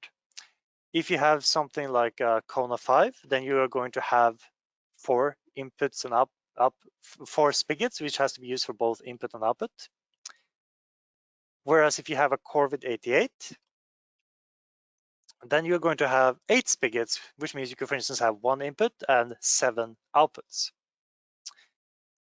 But if you're using video files played from disk or over the web, using the media framework, either the Unreal Media Framework or our media input-output pipeline, then there's not really a hard limit. You're only going to be limited by the specs of your machine, the speed of your hard drive, as well as your GPU. If you're wondering what I mean by physical spigot, if you look at this picture, this is the connector slots of an AJA Kona 5. And as you can see, there's 4 input-output spigots. This is what we're currently using. We're out inputting video feed on 1 and 2, which means we can use 3 and 4 for output. The R is just for reference signal, which doesn't really support video. For video playback, we generally recommend using H.264 encoded video files in MP4 containers. If you need to use alpha in your video file, then you can use the HAP codec, but keep in mind that this is still an experimental feature, so it can be a bit more clunky to use. If you have a very fast disk and a solid rig, we also recommend considering using image sequences, for instance, EXR sequences or PNG sequences, instead of using video files, simply because this will allow for far better quality with no compression. It also allows you to do things like changing your playback behavior in more ways, like for instance, playing your video backwards, which quite a few of the video file codecs within Unreal does not support. Let's say, for instance, that your floor has multiple different surfaces which have different roughness. Maybe the left side of your studio, it has linoleum, which is very shiny, and then suddenly you have a carpet or wood, like a wood paneling, which is still shiny but less shiny. So you have 2 different roughness intensities, and you finally tune these to be just the way you want them. But suddenly a technical director or a producer comes in and asks you to just tone down the reflections because they're a bit distracting when certain effects happen. Then you could, of course, go in and adjust the materials on your different reflective surfaces, or you could just go into world settings and adjust the reflection intensity here. It's also worth mentioning that these reflections only pertain to the AR reflections, which means that if you're using the same material on an actor, which is just a normal AR element, then these sliders will not mess with the reflections on your AR object, as opposed to the shadow and reflection catcher. If you update a geometry, for instance, if you created let's say the holdout for this chair, if this is something you blocked out in the 3D modeling suite and you update the geometry and you update the raw source file, then you can, from within the actor, as long as the source file, the path has not changed, then you can see that every geometry, texture, and actor that you import into Pixotope and Unreal has a source file path, allowing you to easily re-import the geometry or the asset. If you're talking about offsetting and moving things using the adjust object panel as a transform or adjusting parameters, these are saved in the scene as adjustments, and then we simply choose whether you want to bake or remove these adjustments to either save them permanently or remove them from this scene. You can see that baked, which slightly moved sparrow, which means that I had a slight offset that I didn't have baked down already.